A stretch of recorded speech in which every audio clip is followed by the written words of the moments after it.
plans. So question from planning period, 5-year plans. Which of the following statement is correct? From the second 5-year plan, there was a determined thrust towards substitution of basic and capital goods industry. Second 5-year plan में हमने देखा था focus on capital goods industry.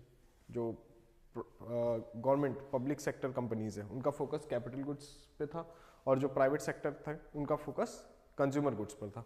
तो ये हमने पढ़ा है ना, बेसिक की और इंफ्रास्ट्रक्चर वाली industries. The fourth 5-year plan adopted the objective of correcting the earlier trend of increased concentration of wealth and economic power. तो increased concentration of wealth को रोकने के लिए बहुत सारे steps लिए गए थे, तो ये हमने पढ़ा है. In the fifth 5-year plan, for the first time the financial sector was included as integral part of the plan. ऐसा कभी नहीं हुआ, हमने पढ़ा नहीं है. फिफ्थ 5-year प्लान पढ़ा है हमने, लेकिन हमने यहाँ ऐसा कभी नहीं पढ़ा कि फाइनेंशियल सेक्टर को इंक्लूड किया गया है as an integral part of the plan. कोई प्लान का स्पेशल कैरेक्टर नहीं था ये. और नेशनलाइजेशन ऑफ बैंक्स अगर हम इसको देखें, हालांकि nationalisation of bank 5-year plan का पार्ट नहीं है. अभी बैंकिंग सेक्टर आपका हो गया है ना, बैंकिंग सेक्टर आरबीआई वगैरह, तो बैंकिंग सेक्टर में आपने पढ़ा होगा बैंकिंग नेशनलाइजेशन, तो वो फोर्थ 5-year प्लान के टर्म में हुआ था. और फिर भी फोर्थ 5-year प्लान का भी वो ऑब्जेक्टिव नहीं था, स्पेशल कैरेक्टर नहीं था, स्पेशल कैरेक्टरिस्टिक नहीं था. तो ये दोनों स्टेटमेंट तो ठीक है, पढ़ के समझ में आ रहे हैं, दोनों सही है, और ये स्टेटमेंट गलत है. ऑप्शन आप यहाँ से ऑप्शन मार्क कर सकते हैं, 1 and 2 आर करेक्ट. ठीक है, तो सिंपल क्वेश्चन है. अगर आपने पहले पढ़ा है, थोड़ा सा भी इसको ठीक से पढ़ा है, और क्वेश्चन बहुत ज़्यादा सिंपल भी नहीं है कि आप अगर आपने 5-year प्लानिंग जानते हो तो इसको आंसर कर दोगे, ऐसा क्वेश्चन नहीं है. तो क्वेश्चन थोड़ा सा डिटेल्ड है, लेकिन अगर आपने 5-year प्लान्स पढ़े हैं, जितना हमने पढ़ा है उतना सफिशिएंट है. अगर आपने उतना पढ़ा है तो you will be able to answer the question easily. ठीक है, तो ये फर्स्ट क्वेश्चन, ये 2019 का क्वेश्चन है जो 5-year प्लान के बेस पर पूछा गया था. नेक्स्ट क्वेश्चन बहुत सिंपल है. 2015 में ही चूंकि प्लानिंग कमीशन हटा के नीति आयोग लाया गया था, the government of India has established NITI Aayog to replace the planning commission. ठीक है, तो ये बहुत सिंपल क्वेश्चन आ गया था एग्जाम में. वो 2015 का ही क्वेश्चन है, 2015 में ही रिप्लेसमेंट हुआ था, इसलिए वो क्वेश्चन है. ठीक है, फिर एक ये मेंस एग्जाम का क्वेश्चन है. How are the principles followed by the NITI Aayog different from those followed by erstwhile planning commission? तो प्लानिंग कमीशन के बारे में हमने डिस्कस किया था.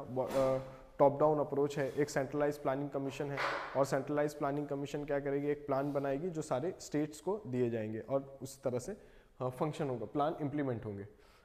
बट नीति आयोग का जो हमने वर्किंग देखा है, नीति आयोग का वर्किंग कैसा है, बॉटम अप अप्रोच है. ठीक है, स्टेट से कंसल्ट करना है और कोई 5-year प्लान एजेंडा नहीं बनाना है.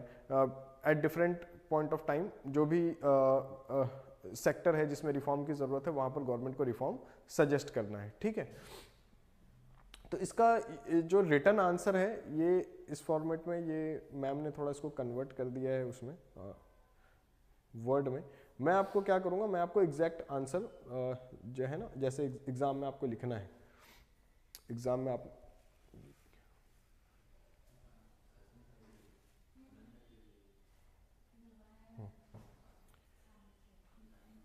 तो एग्ज़ाम में जिस तरह आपको लिखना है ना, ये एक जो आंसर कॉपी होती है इसकी, है ना, ये मैं आपको शेयर कर दूंगा.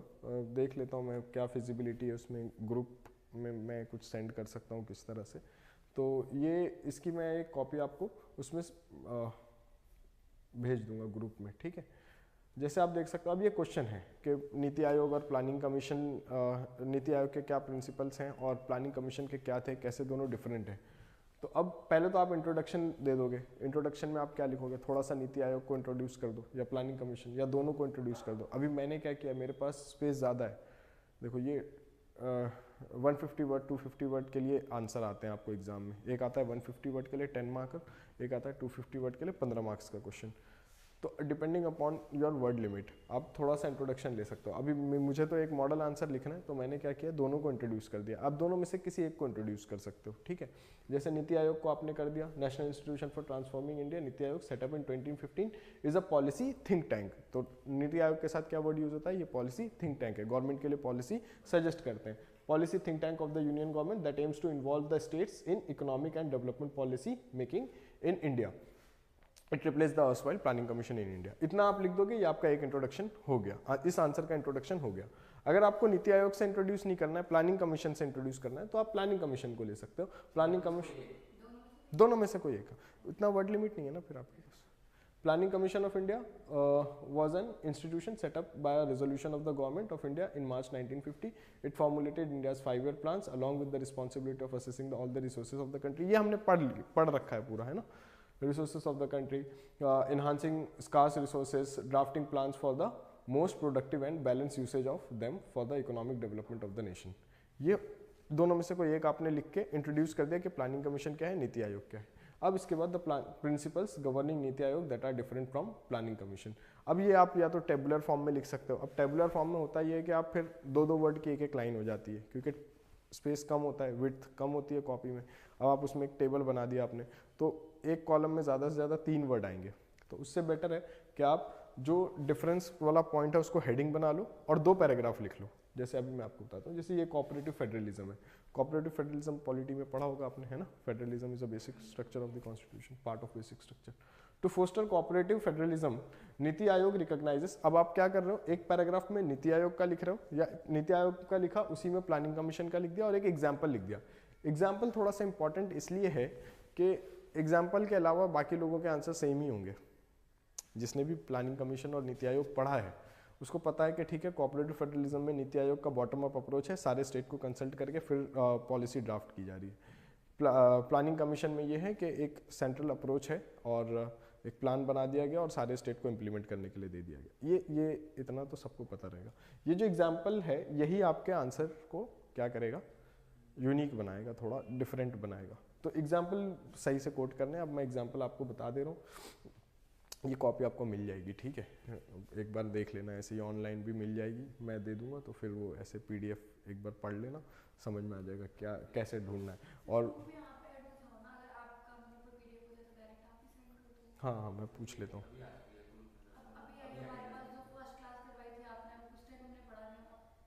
अच्छा मैं पूछ लेता हूँ, है ना, मेरे को भी पता नहीं है कैसे होगा सब, तो पूछ के मैं बता देता हूँ। ऐड हो जाऊँगा तो फिर मैं तुरंत ही जब भी मुझे समझ में आएगा मैं डाल सकता हूँ। हाँ ठीक है, मैं पूछ लेता हूँ किस में ऐड हो सकते हैं ना। तो ये हो गया। फिर आपने प्लानिंग कमीशन के बारे में लिख दिया। देखो इसके बारे में आपने लिख दिया कि नीति Aayog recognises importance of the state governments in the development process. इसलिए कैसा है, बॉटम अप अप्रोच है, सारे स्टेट से कंसल्ट करके फिर कोई पॉलिसी डिजाइन की जाती है।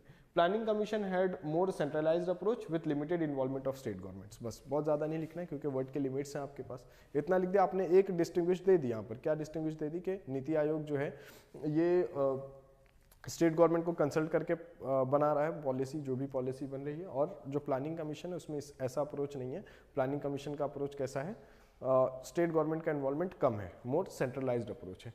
एग्जाम्पल आपने ले लिया ये नीति आयोग का sustainable action for transforming human capital. ये एक प्रोग्राम है, has been launch by NITI Aayog with the state governments to initiate the process of transforming education and health sector. तो हेल्थ और एजुकेशन सेक्टर के लिए अब ये पढ़ेंगे हम। ये जो अभी ये तो ऐसा है कि देखो प्रोग्राम्स और जो पॉलिसीज़ आती हैं सरकार की, ये आपको किसी भी मंथली मैगजीन में कंपाइल होकर एक साथ मिल जाती है कि क्या क्या प्रोग्राम्स, क्या क्या पॉलिसीज़ आई है, नई क्या स्कीम्स चल रही हैं, तो वो एक जगह कंपाइल हो गया। अब आपने वो तो पढ़ लिया, अब आप उसको कहाँ पर यूज़ करोगे, कौन सी स्कीम को कहाँ पर यूज़ कर सकते हो, वो आपको यहाँ से ऐसे समझ में आएगा, ठीक है।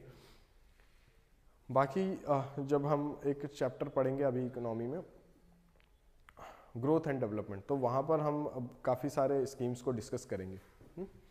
पॉलिसी एंड प्रोग्राम फ्रेमवर्क क्या है। The planning commission was responsible for formulating centralised top down development plans and allocating resources accordingly. ये प्लानिंग कमीशन का काम था। नीति आयोग का काम क्या है, strategic and long term policy and programme framework and initiatives and monitor their progress. यहाँ पर मॉनिटर देयर प्रोग्रेस का इंपॉर्टेंट पार्ट है। क्या होता था, 5 ईयर प्लान हमने बनाया, फिर 5 साल के बाद हम देखते थे कि क्या ग्रोथ अचीव हुआ है हमारा, ठीक है। नीति आयोग में ऐसा नहीं है। अगर आप कोई भी प्रोग्राम बना रहे हो तो आप उसको कंटिन्यूस मॉनिटर कर रहे हो, है ना। जैसे 17 सस्टेनेबल डेवलपमेंट गोल्स पढ़े होंगे आपने, यूनाइटेड नेशन जनरल असेंबली ने जो अडॉप्ट किया है। ज़ीरो पॉवर्टी है, ज़ीरो हंगर है ना, क्वालिटी हेल्थ, क्वालिटी एजुकेशन। तो ये पूरे 17 ये गोल्स आपको याद रखने हैं बिल्कुल। इसको जो भी मतलब देखो कई सारा आपने सुना होगा कि इस एग्ज़ाम में कुछ नहीं रटना है, 17 सस्टेनेबल डेवलपमेंट गोल्स बिल्कुल रटना है और किसको कहाँ पर यूज़ करना है। जैसे अभी COP28 चल रही है UAE में, है ना, तो आपने देखा होगा कि काफ़ी सारा डिस्कशन न्यूक्लियर एनर्जी पे हो रहा है। Nuclear energy is a clean form of energy. बहुत सारी गवर्नमेंट्स हैं जिन्होंने अडॉप्ट किया है कि हम अपने जो न्यूक्लियर एनर्जी से हम इलेक्ट्रिसिटी प्रोड्यूस कर रहे हैं, इसको हम ट्रिपल कर लेंगे। तो ट्रिपल करने का टारगेट है बाय 2050। इस तरह से बहुत सारे टारगेट्स अडॉप्ट किए जा रहे हैं। तो आपको उस पर पूरी नज़र रखनी है। एक तो वो साइंस के पर्सपेक्टिव से इंपॉर्टेंट है न्यूक्लियर वाला पार्ट, और दूसरा क्वेश्चंस वहाँ से बन जाएंगे क्योंकि अभी बहुत ज़्यादा न्यूज़ में है और इंटरनेशनली इंटरनेशनली लेवल पे बहुत ज़्यादा अवेयरनेस हुई है उसके बारे में लेके। जैसे अभी UAE का एक न्यूक्लियर साइट है ना, बरक्का न्यूक्लियर साइट है, तो उसको बनाया है उन्होंने। वो क्लीन एनर्जी प्रोड्यूस करेगा और 75% ऑफ जो इलेक्ट्रिसिटी नीड है UAE का, उसको कैटर करेगा। तो काफ़ी न्यूज़ में है वो भी। तो हमारे न्यूक्लियर रिएक्टर्स तो अभी वो साइंस एंड टेक पढ़ेंगे तो जब देख लेंगे, है ना। लेकिन हाँ कम है न्यूक्लियर रिएक्टर्स तो ठीक है, 22 न्यूक्लियर रिएक्टर्स फंक्शनल है, लेकिन फिर भी हमारी जो प्रोडक्शन कैपेसिटी है वो काफ़ी कम है। तो उसको उस पर नज़र रखनी है। तो मैं ये बता रहा था कि जो न्यूज़ में चल रहा है ना, जैसे ही चल रहा है तो ये आपको कनेक्ट करना है किसके साथ, सस्टेनेबल डेवलपमेंट गोल। जो भी आप देखोगे अभी जो भी इंटरनेशनल लेवल पे स्कीम्स चल रही हैं वो कहीं ना कहीं सस्टेनेबल डेवलपमेंट गोल से मिलती हैं, आकर कन्वर्ज होती हैं। वो आपको यूज़ करना है अपने आंसर राइटिंग में, ठीक है। जैसे एलिवेशन ऑफ पॉवर्टी है, अगर आप एलिवेशन ऑफ पॉवर्टी के ऊपर कुछ लिख रहे हो कि गरीबी खत्म करनी है, तो उसमें आप सस्टेनेबल डेवलपमेंट गोल 1, 2 का यूज़ कर सकते हो, 3, 4 का भी यूज़ कर सकते हो। ज़ीरो पॉवर्टी, ज़ीरो हंगर, है ना। तो ज़ीरो हंगर खत्म होगा तो ऑटोमेटिकली पॉवर्टी कम हो जाएगी। फिर ये आपने इसमें ये एग्जांपल लिख दिया कि 3 year action agenda bye NITI आयोग। तो नीति आयोग ने ये एक डॉक्यूमेंट पब्लिश किया था, 3 ईयर एक्शन एजेंडा, ठीक। Outcome oriented approach, planning commission का आउटकम ओरिएंटेड अप्रोच नहीं था यहाँ पे। मैंने आपको बताया मॉनिटर, हाँ, जो मेरी बात जहाँ से अधूरी रह गई थी, जो 17 सस्टेनेबल डेवलपमेंट गोल्स हैं उसी को नीति आयोग ने नेशनल लेवल पे भी इम्प्लीमेंट किया है। और हम क्या करते हैं, हमारे स्टेट्स को कैटेगराइज करते हैं कि कौन सा स्टेट इन डेवलपमेंट गोल्स को अचीव करने में आगे चल रहा है, ठीक है। जो तमिलनाडु है, केरला है, तो ये कौन से सस्टेनेबल डेवलपमेंट गोल में किसकी क्या रैंकिंग है, ये नीति आयोग इसको इम्प्लीमेंट करता है। NITI Aayog focuses on outcome oriented development by setting specific goals, monitoring progress and evaluating the effectiveness and policies of the programme. Planning commission में ऐसा नहीं है। Primary focus on allocation of resources and did not have a strong mechanism for monitoring outcomes. तो वो 5 साल खत्म हो जाते थे, फिर पता चलता था हमारा ये एवरेज ग्रोथ रेट है। इसमें आप एग्जांपल में यही जो SDG इंडिया, यही सस्टेनेबल, ये इसी की बात कर रहा था मैं, सस्टेनेबल डेवलपमेंट गोल। जैसे हमारे जो हैं 17 गोल्स, ये तो इंटरनेशनल लेवल पे अडॉप्ट किए गए हैं by United Nation General Assembly, ठीक है। तो जितनी कंट्रीज उसमें आती हैं ऑलमोस्ट सारे ही उसके मेंबर हैं, 193 मेंबर्स हैं। फिर उसके बाद 11 ऑब्जर्वर स्टेट्स हैं। तो आप ये मान लो कि सारे ही हैं, 2 ऑब्जर्वर स्टेट है और 11 डिस्प्यूटेड टेरिटरी है। इसी तरह है ना, पढ़ा होगा यूनाइटेड नेशन के बारे में, 5 ऑर्गन है, कितने ऑर्गन है, 6 ऑर्गन है, 5 ऑर्गन है यूनाइटेड नेशंस में। कितने नहीं organs, United Nation General assembly, United nation security council, economic and social council, UN secretariat, 5 है, ठीक है। तो यूनाइटेड नेशन जनरल असेंबली में लगभग सारे, यूनिवर्सल मेंबरशिप जिसको हम बोलते हैं, कि लगभग सारे लोग मेंबर हैं, लेकिन फिर भी सारे नहीं होते हैं ना, कुछ तो नहीं होते। तो जैसे 193 मेंबर्स हो गए और 2 ऑब्जर्वर स्टेट हैं। ऑब्जर्वर स्टेट में कौन कौन है, एक पैलेस्टीन है और एक वेटिकन सिटी है, ठीक है। फिर उसके बाद 11-12 डिस्प्यूटेड टेरिटरीज है, जैसे नगोर्नो काराबाख है। तो इस तरह काफ़ी सारी टेरिटरीज हैं, नदन साइप्रस है, 11 टेरिटरीज हैं कुछ इस तरह की। ये सब पढ़ना है, ठीक है, ये भूल नहीं जाना है पढ़ के कि हाँ ऐसा कुछ पढ़ा था। क्वेश्चन कभी कभी आ जाते हैं यहाँ से। Performance in terms of SDG achievement, this encourages state to work towards specific outcome based goal. तो आप 17 सस्टेनेबल डेवलपमेंट गोल्स पता है और उसको किस तरह से अचीव करना है। तो क्लीन सोर्स ऑफ एनर्जी भी है उसमें, है ना, clean modern source of energy.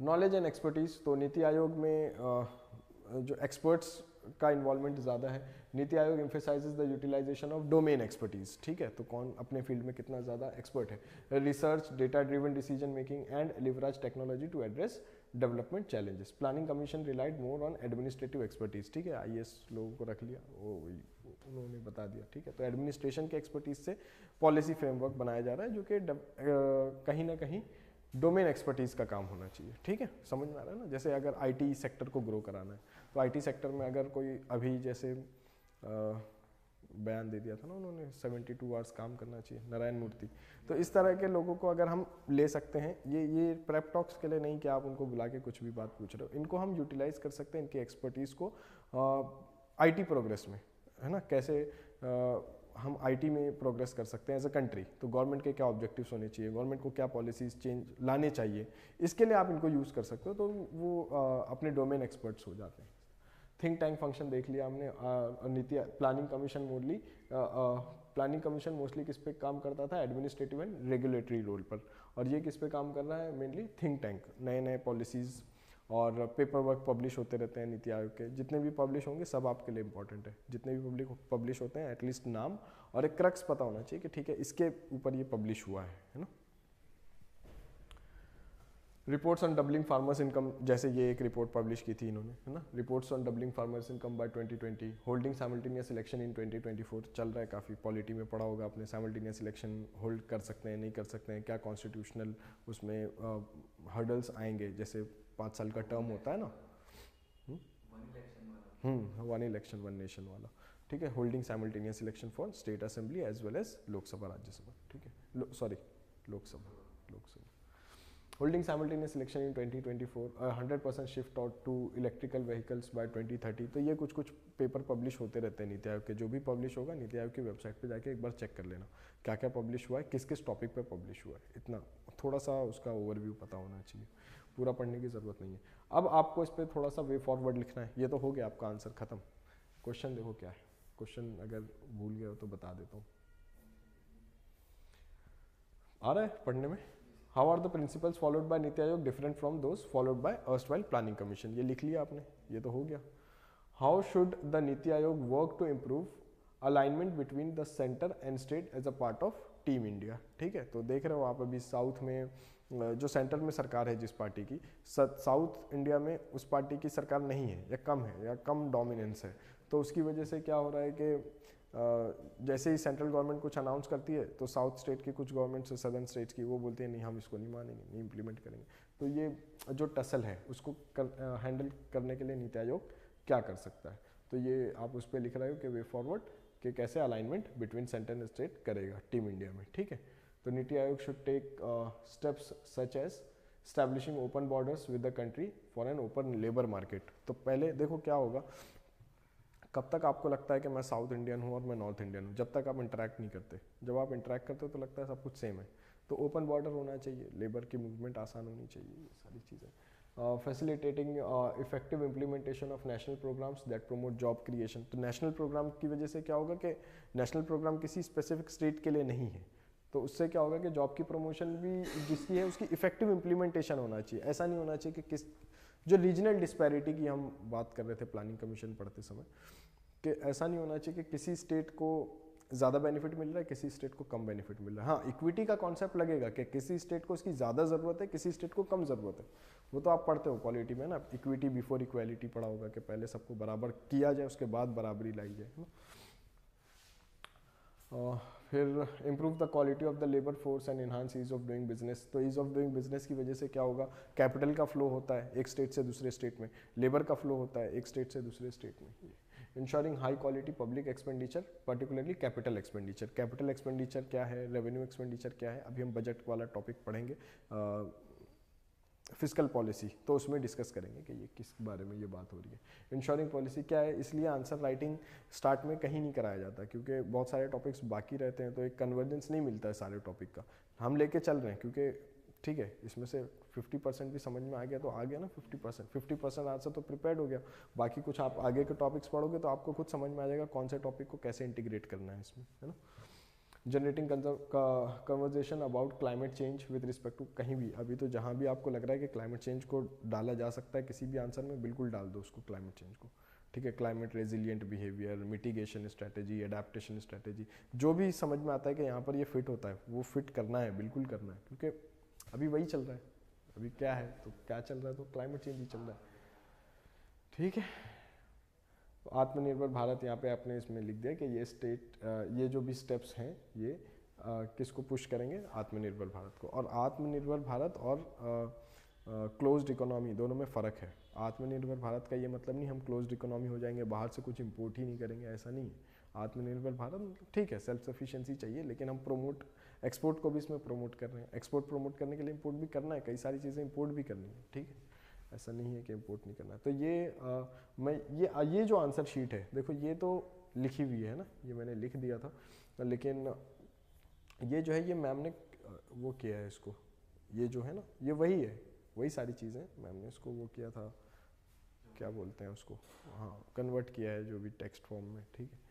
तो ये मैं कोशिश करूँगा कि जो आंसर शीट है वो आपको मिल जाएगी। और बाकी ये जो प्रीवियस ईयर क्वेश्चन हैं जो प्रीलिम्स के मैंने बताए, तो ये तो आप प्रीलिम्स के प्रीवियस ईयर क्वेश्चन करोगे ना, ये तो प्रैक्टिस करोगे ना आप। तो यहाँ मैंने आपको एक्सप्लेन कर दिया है, जब आप प्रीवियस ईयर क्वेश्चन पेपर जहाँ से भी कर रहे हो, क्वेश्चन पेपर डाउनलोड करके या कोई बुक को रिफ़र करके, तो ये क्वेश्चन आपको मिलेगा तो समझ में तो आ ही जाएगा कि मैंने बताया था ये क्वेश्चन। तो ये क्वेश्चन की तो ज़रूरत नहीं है ना।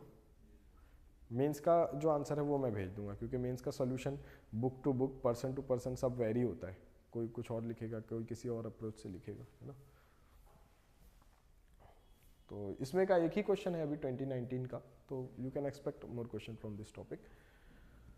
तो ये ठीक है, ये था जो हमने पढ़ा।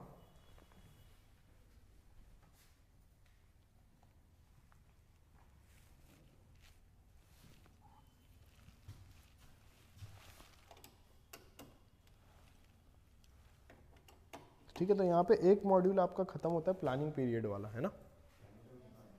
हाँ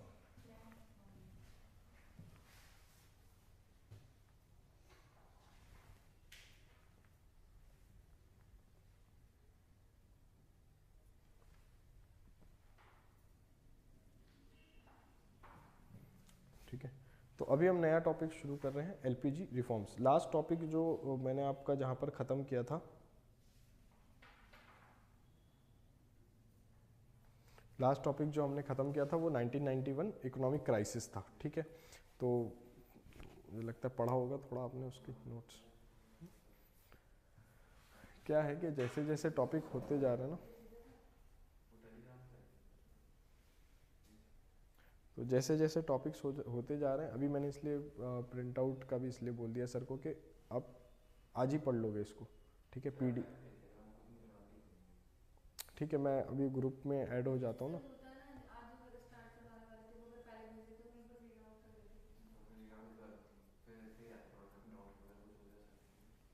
ठीक है, डाउट आप अभी भी पूछ सकते हो, मैं देख लूँगा।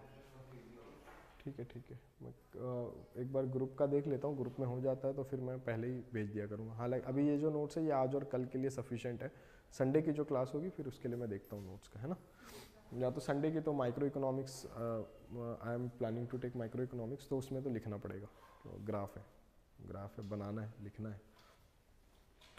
ठीक है, तो ये नया मॉड्यूल हम स्टार्ट कर रहे हैं इकोनॉमिक रिफॉर्म्स, एलपीजी रिफॉर्म्स के ऊपर, ठीक है।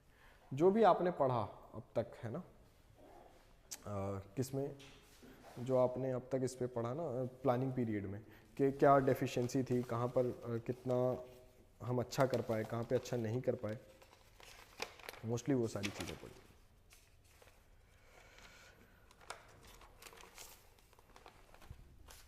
ठीक, तो इसकी नोट्स मिल गई है ना आपको, तो इसका तो और आसान हो गया समझाना, अभी तो है ना, सब कुछ आपके पास लिखा है, ठीक है। समझने पे ध्यान देना है, थोड़ा समझना है, फिर इसके बाद लिख सकते हो आप आराम से, इसको लिखा हुआ है, रीड करना है घर जाकर इसको। तो पहले तो इकोनॉमिक रिफॉर्म्स हैं क्या है इकोनॉमिक रिफॉर्म। तो रिफॉर्म समझते हो आप कि किसी चीज़ को जो भी इनएफिशिएंसीज है, जिसमें कुछ चीज़ें गलत हो रही हैं उसको हटा देना, वही इफिशिएंसी रिफॉर्म्स होते हैं। जैसे आपने हिस्ट्री में पढ़ा होगा, रिफॉर्म्स कई बार आए हैं ना, राजा राम मोहन रॉय ने रिफॉर्म किया, बहुत कुछ रिफॉर्म। तो रिफॉर्म का ये मतलब है कि जो भी पास्ट में जो भी स्ट्रक्चर अभी का चल रहा है उसमें कुछ चीज़ें चेंज करना है, जो इनएफिशिएंसीज हैं, जो चीज़ें डिस्टर्ब कर रही हैं, जो चीज़ें आपके ग्रोथ को रोक रही हैं, उसको आप हटा रहे हो, तो वो क्या है, रिफॉर्म है। एक होता है रेवोल्यूशन, तो रिफॉर्म और रेवोल्यूशन में फ़र्क है। रेवोल्यूशन में क्या है,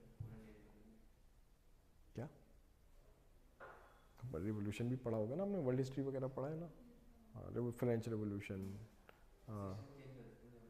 हाँ पूरा सिस्टम, पूरा स्ट्रक्चर जो है वो चेंज हो जाएगा, तो वो रेवोल्यूशन है। जैसे ग्लोरियस रेवोल्यूशन पढ़ा होगा आपने, तो मोनार्की से parliamentary form of the government, तो इस तरह है ना। फ्रेंच रेवोल्यूशन पढ़ा तो लिबर्टी, इक्विटी, फ्रेटर्निटी उसके मेन पार्ट आ गए। तो रेवोल्यूशन में क्या होगा, पूरा स्ट्रक्चर चेंज हो जाएगा। रिफॉर्म में क्या होगा, स्ट्रक्चर में आप क्या कर रहे हो, थोड़े से चेंजेस कर रहे हो, तो अमेंडमेंट काइंड ऑफ, ठीक है। तो इकोनॉमिक रिफॉर्म्स क्या है, इकोनॉमिक रिफॉर्म्स ये हैं कि आप इकोनॉमी की इनएफिशिएंसीज को पॉइंट कर रहे हो, फिर उनको हटा रहे हो, ठीक है। तो यही है रिफॉर्म्स, इकोनॉमिक रिफॉर्म्स। और चूंकि इसको जो 1991 के हम रिफॉर्म्स पढ़ने जा रहे हैं, तो 91 में क्या हुआ था, जो टूल्स अडॉप्ट किए गए थे इन रिफॉर्म्स को करने के लिए, तो वो लिबरलाइजेशन और प्राइवेटाइजेशन, ग्लोबलाइजेशन, इस कॉन्टेक्स्ट के अंदर हुआ था। तो इसके लिए हम इसको एलपीजी रिफॉर्म्स भी बोल देते हैं, ठीक है। इससे ज़्यादा कुछ नहीं है रिफॉर्म यही है कि आप अपनी इनएफिशिएंसीज के रीज़न को पता लगा रहे हो, क्या रीजंस हैं, और फिर उन रीजंस को ख़त्म कर रहे हो। तो steps taking to remove your inefficiencies in the economy, ठीक है। तो ये हो गया आपका इकोनॉमिक रिफॉर्म्स, और इसके लिए टूल्स क्या हैं, लिबरलाइजेशन, प्राइवेटाइजेशन, ग्लोबलाइजेशन। इसके अंदर बहुत सारे रिफॉर्म किए गए थे, आज हम लिबरलाइजेशन कर लेंगे, तो आप समझ जाओगे कि ठीक है, ये टर्म बोल देते हैं आसानी से हम एलपीजी रिफॉर्म्स, लेकिन बहुत वाइडर टर्म है ना, बहुत ज़्यादा चीज़ें इसमें इंक्लूडेड है। जैसे अगर हम पहली चीज़ पढ़ें, तो देखो इसको, ये जो भी रिफॉर्म किए जाएंगे, ये दो सब हेडिंग में किए जा रहे हैं। दो सब हेडिंग का ये मतलब है कि एक माइक्रो इकोनॉमिक, एक मैक्रो इकोनॉमिक। अब थोड़ा आपका हुआ नहीं है माइक्रो, तो मैं थोड़ा सा आपको इसको समझा देता हूँ कि माइक्रो है क्या, मैक्रो है क्या। माइक्रो क्या है, कोई सेक्टर स्पेसिफिक, इंडस्ट्री स्पेसिफिक। जैसे अगर आप सिर्फ टेलीकॉम इंडस्ट्री को टारगेट कर रहे हो, तो ये माइक्रो हो गया, है ना। अगर आप सारी इंडस्ट्रीज को टारगेट कर रहे हो, वो मैक्रो हो गया। किसी एक फर्म को टारगेट कर रहे हो, किसी एक सेक्टर को टारगेट कर रहे हो, तो ये माइक्रो है। जैसे अगर मैं बात कर रहा हूँ सिर्फ मैं अमित आईएएस में जो इनएफिशिएंसीज हैं, है ना, उसको मैं हटाने की बात कर रहा हूँ अगर, तो ये क्या हो गया, माइक्रो इकोनॉमिक रिफॉर्म्स हो गया, ठीक है। और अगर मैं सारी कोचिंग इंडस्ट्रीज़ की बात कर रहा हूँ, जैसे अभी गवर्नमेंट ने स्टेप लिया है कि जो भी पास आउट हो जाते हैं, कुछ आई है ना पॉलिसी उसके ऊपर के, जो पास आउट हो जाएंगे बस उनकी ज्वाइनिंग से पहले तक ही उनके फ़ोटोज़ यूज़ हो सकते हैं, उसके बाद नहीं। एग्रीमेंट जो होता है ना, जो पास आउट हो जाते हैं उनका और कोचिंग इंडस्ट्रीज़ के बीच का, तो वो बस तब तक ही रहेगा जब तक वो ज्वाइन नहीं करते। फिर ज्वाइन हो गए, वो एग्रीमेंट ख़त्म हो जाता है। क्या होता है, 10 साल चलता रहता है, पता ही है आपको, रहते हो यहाँ राजेंद्र नगर में। तो मैक्रो और माइक्रो का फ़र्क समझ पा रहे हो आप। बाकी अभी हम माइक्रो इकोनॉमिक्स करेंगे ना, कल हो सकता है आधा कल कर लें। तो माइक्रो इकोनॉमिक्स में क्या होगा, हाँ, माइक्रो इकोनॉमिक्स में आप एक particular sector, particular firm, particular industry को टारगेट करोगे। मैक्रो इकोनॉमी में क्या होगा, टोटल की बात कर रहे हैं हम, है ना, इन टोटलिटी। तो एग्रीगेट्स की बात होती है, वो है मैक्रो, और इंडिविजुअल सेक्टर की बात होती है, वो है माइक्रो, ठीक है। अभी इतना ही याद रखना है, बाकी फिर हम मैक्रो आगे पढ़ेंगे। मैक्रो क्या है, देखो आपका सिलेबस जो है वो मोस्टली मैक्रो है, सिलेबस जो है वो मोस्टली क्या है, मैक्रो है।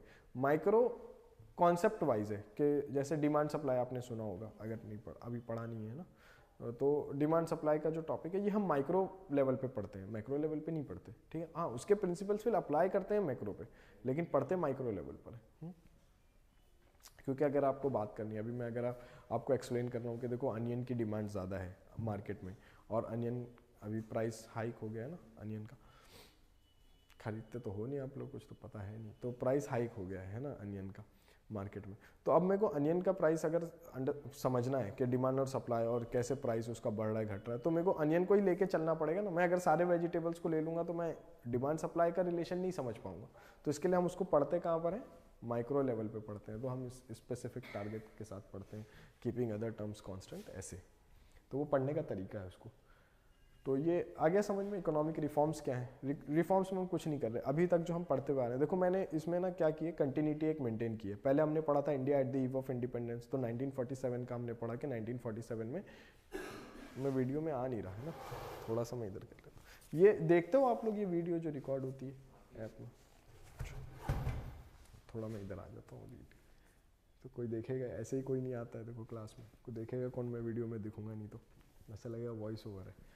तो रिफॉर्म्स में हमने जो अभी तक पढ़ा है, पहले हमने पढ़ा India at the eve of independence, हमारी जो फर्स्ट क्लास थी। फिर उसके बाद हमने पूरा प्लानिंग पीरियड पढ़ लिया अप टू 91 इकोनॉमिक क्राइसिस। अब हम क्या कर रहे हैं, वहीं से 91 रिफॉर्म्स को आगे लेकर चल रहे हैं। तो पूरी कंटिन्यूटी है, ये आपको एक पूरा पिक्चर, अभी ये पढ़ लेंगे हम तो आपको एक पूरी पिक्चर मिल जाएगी कि अब तक क्या चल रहा है।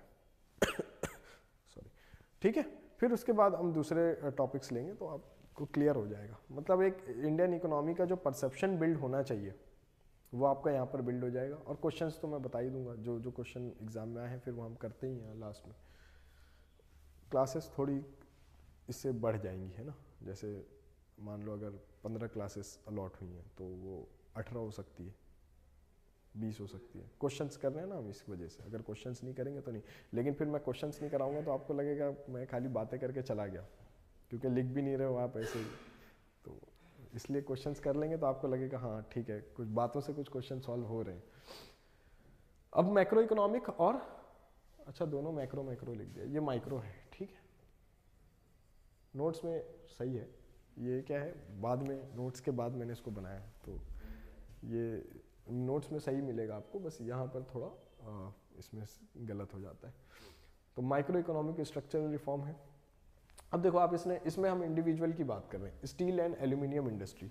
तो हम यहाँ पर एक पर्टिकुलर सेक्टर की बात कर रहे हैं। इसमें आपने क्या किया, administered price mechanism to market determination of price. इसका क्या मतलब है, एडमिनिस्ट्रेड प्राइस मतलब सरकार प्राइस बताएगी कि एक एल्यूमिनियम की कितनी बड़ी शीट आएगी, उसकी विड्थ कितनी होगी, उसकी लेंथ कितनी होगी। ये पढ़ा है ना हमने, प्राइस कंट्रोल और एडमिनिस्ट्रेटिव कंट्रोल की जो हम बात कर रहे थे।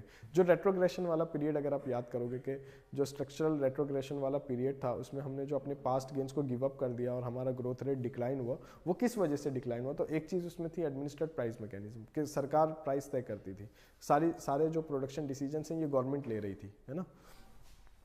तो ये रिफॉर्म हमने क्या किया इसमें कि एडमिनिस्ट्रेड प्राइस मैकेनिज्म कर दिया, एडमिनिस्ट्रेड प्राइस मैकेनिज्म को हटा दिया। मतलब सरकार अब इसके प्राइस तय नहीं करेगी, इसकी प्राइस कौन तय करेगा, मार्केट। तो मार्केट प्राइस तय करेगा का क्या मतलब है, डिमांड सप्लाई फोर्सेस, ठीक है। जिसकी जितनी डिमांड है और सप्लाई, तो फिर वहाँ पर इन्फ्लेशन, डिमांड सप्लाई ही जब आप पढ़ते हो तो इन्फ्लेशन उसी में कवर हो जाता है। हालांकि हम अलग से इन्फ्लेशन पढ़ लेंगे, ठीक है। तो ये समझ में आ गया एडमिनिस्ट्रेड प्राइस मैकेनिज्म से मार्केट डिटर्मिनेशन ऑफ प्राइस का क्या मतलब है। तो स्टील एंड एल्यूमिनियम इंडस्ट्री में अगर हम ये चीज़ इंट्रोड्यूस कर रहे हैं, इसका मतलब है ये माइक्रो इकोनॉमिक रिफॉर्म्स है। एक और चीज़ मैं आपको यहाँ पे बता देता हूँ, जनरल परसेप्शन अगर आप देखोगे तो ये अंडरस्टैंडिंग है जनरल, हालांकि वो गलत है। जनरल अंडरस्टैंडिंग ये है कि ये जितने भी रिफॉर्म्स हुए हैं ये सब, चूँकि हम 91 का इकोनॉमिक क्राइसिस आया था तो अब हमें IMF से लोन लेना था, तो IMF ने हमको कहा कि ये सारे रिफॉर्म करो, तो हमने ये सारे रिफॉर्म किए हैं। ऐसा नहीं है, ठीक है। आपने देखा होगा पीरियड ऑफ रिवाइवल जो हमने पढ़ा है उसमें कई सारे स्टेप्स लिए गए थे, कई सारी पॉलिसी चेंजेस हुई थी। इसीलिए मैंने आपको वो पास से पूरा कनेक्ट करके पढ़ाया कि आप जो स्ट्रक्चरल रेट्रोग्रेशन वाला पीरियड खत्म हो गया, अब उसके बाद जो 1980s से शुरू हो रहा है, 1980s से 90s वाला जो पीरियड है 10 साल का, इसमें हमने देखा कि हमने काफ़ी सारे ऐसे डिसीजन लिए, है ना, जैसे इंपोर्ट कोटा लिबरलाइजेशन। तो ये कुछ डिसीजन लिए, मतलब हम रिफॉर्म हम खुद भी चाह रहे थे करना, ऐसा नहीं है कि हम नहीं चाह रहे थे। तो रिफॉर्म हो रहा था। अब वो एक 91 का क्राइसिस, काफ़ी सारी सिचुएशंस एक साथ आ गई, गल्फ वॉर आ गई, USSR का डिसइंटीग्रेशन हो गया, तो उस वजह से एक बड़ा क्राइसिस हमारा सामना बड़े क्राइसिस से हुआ। नहीं तो उससे पहले भी हमारा क्राइसिस हो रहा था, है ना, second BOP crisis, first BOP crisis पढ़ा है हमने। तो अब जो जनरल अंडरस्टैंडिंग वो ये है कि ये 91 का जो क्राइसिस आया उसके बाद IMF ने हमको बोला ये सारे रिफॉर्म करो, तो हमने किए। ऐसा नहीं है, IMF कभी भी माइक्रो इकोनॉमिक रिफॉर्म्स के लिए नहीं कहता। IMF किसके लिए बात करता है, मैक्रो इकोनॉमिक रिफॉर्म के लिए, मैक्रो इकोनॉमिक, माइक्रो की बात नहीं करता। लेकिन अब जो हम हैं, हम क्या हैं, जैसे आपने देखा कि हम प्रोटेस्ट करने लग जाते हैं, कुछ भी है, तो हमारे यहाँ डेमोक्रेटिक राइट है प्रोटेस्ट करने का, ठीक है। लेकिन डेमोक्रेटिक राइट जो प्रोटेस्ट करने का ज़रूरी नहीं है कि जब भी आप प्रोटेस्ट में पार्टिसिपेट कर रहे हो आप अपने डेमोक्रेटिक राइट को ही एक्सरसाइज कर रहे हो, ऐसा नहीं है। आपको मैनिपुलेट भी किया जा सकता है, और आप अपने मैनिपुलेशन की वजह से या किसी भी पर्टिकुलर बेसिस पर, रिलीजन, कास्ट, जो भी है ना, तो उसके बेस पर भी आप ज़बरदस्ती इन्वॉल्व हो जाओगे कि नहीं ये प्रोटेस्ट में पार्टिसिपेट करना सही है, और आप कर रहे हो। तो हमारे यहाँ ये होता था कि अगर स्टील इंडस्ट्री में हम ये रिफॉर्म लाने की कोशिश करें कि एडमिनिस्ट्रेड प्राइस मैकेनिज्म को ख़त्म करके मार्केट डिटर्मिनेशन पे जाएगा। देखो एडमिनिस्ट्रेड प्राइस मैकेनिज्म में क्या है, एक प्रोटेक्शनिस्ट पॉलिसी है। प्रोटेक्शनिस्ट पॉलिसी का क्या मतलब है, आपको कोई नहीं पूछ रहा मार्केट में, डिमांड सप्लाई के हिसाब से आपके प्रोडक्ट की प्राइस बहुत कम होनी चाहिए, लेकिन सरकार ने प्रोटेक्शन दे रखा है, नहीं एडमिनिस्ट्रेड प्राइस मैकेनिज्म है, सरकार प्राइस तय करेगी, वही प्राइस पे आपको खरीदना है, यही बात हुई ना।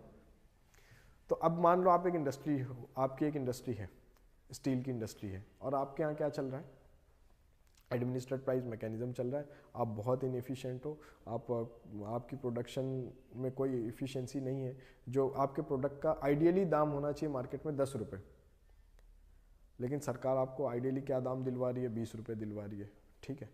अब जैसे ही सरकार ने ये अनाउंस किया, क्या आप इसको मानोगे? नहीं। आप क्या करोगे पता है, आप अखबार के थ्रू, टेलीविज़न के थ्रू, किसी भी चीज़ के थ्रू आप ये चीज़ फैला दोगे कि गवर्नमेंट ने बेच दिया है इंडस्ट्री को, और अब ये प्राइवेट हाथों में जा रही है, अब ये वेस्टर्न लोगों के हाथ में जा रही है, अब ऐसा होगा वैसा होगा, लोगों की जॉब सिक्योर नहीं रहेगी।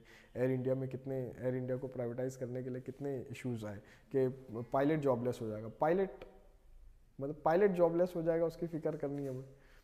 इंडस्ट्रीज हैं, इनकॉर्पोरेट कर लेंगे उनको, है ना, पायलट के जॉबलेस होने की चिंता हो जाती है। तो अब आप क्या करोगे, आप ऐसी बातें फैलाओगे, और फिर उसमें क्या होगा, प्रोटेस्ट कौन करेगा? प्रोटेस्ट आप नहीं करोगे, आपकी तो इंडस्ट्री है, प्रोटेस्ट कौन करेंगे? मजदूर करेंगे कि हम अपने राइट्स के लिए, हम गरीब हैं, देखो सरकार हमारे साथ ऐसा कर रही है। तो ये चीज़ें होती हैं हर जगह, ठीक है। जब भी कोई भी प्रोटेस्ट हो रहा है तो उसमें देखना है मेरिट कम होता है, प्रोपेगेंडा ज़्यादा होता है। तो वो क्यों ऐसा होता है? क्योंकि कुछ लोगों को नहीं, वो चेंज जो है, आप पढ़ा होगा ना हमने मॉडर्न हिस्ट्री में, pro changers, no changers, change को अडॉप्ट करना आसान नहीं है। अभी यहाँ पर सिंपल चीज़ है कि अगर आप गवर्नमेंट एडमिनिस्ट्रेड प्राइस को ख़त्म कर देते हो तो अब आप कंपटीशन बेस्ड हो गए, क्योंकि आपका जो प्रोडक्ट का प्राइस है ये किस पे आ रहा है? डिमांड एंड सप्लाई के बेस पे। डिमांड एंड सप्लाई के बेस पे आ रहा है। इसका क्या मतलब है कि अगर आप अच्छा परफॉर्म करोगे, आपके प्रोडक्ट की क्वालिटी अच्छी है तो आपको अच्छा प्राइस मिलेगा, और नहीं है तो नहीं मिलेगा। तो इसको तो रेजिस्ट करोगे ना। अगर आप इनएफिशिएंट हो, फॉर एग्जाम्पल अभी यहाँ कम बच्चे हैं, मान लो आप 5 स्टूडेंट हो, एग्जाम्पल 2 है, 5 मान के चलते हैं, मान लो आप 5 स्टूडेंट हो, और हमने क्या किया, एक टेस्ट रखा दिया,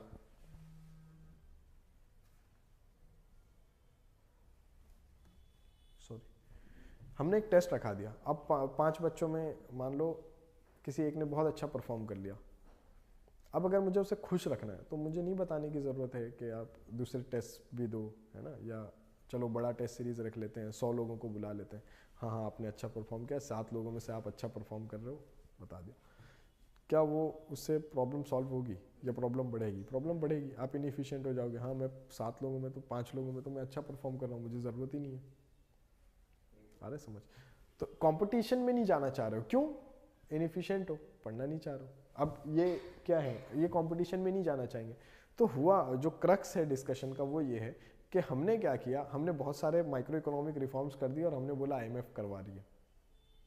तो हमने डिस्गाइज रखा थोड़ा, ठीक है, और हमने क्या बोला कि रिफॉर्म्स हो रहे हैं, क्योंकि देखो 91 में जो अभी क्राइसिस हुआ है इसमें आईएमएफ ने हमें लोन दिया है, और आईएमएफ ने कहा है इकोनॉमी में रिफॉर्म करने के लिए, और उसके प्रोटेक्स्ट में हमने बहुत अच्छी एक बुक है इसमें, बैक स्टेज, उसमें सारा ये डिस्कशन मिलेगा आपको कि किस तरह से हमने बहुत सारे माइक्रो इकोनॉमिक रिफॉर्म्स कर लिए जो अदरवाइज इम्पॉसिबल थे, जो 10 साल और लग जाते वो रिफॉर्म नहीं होते।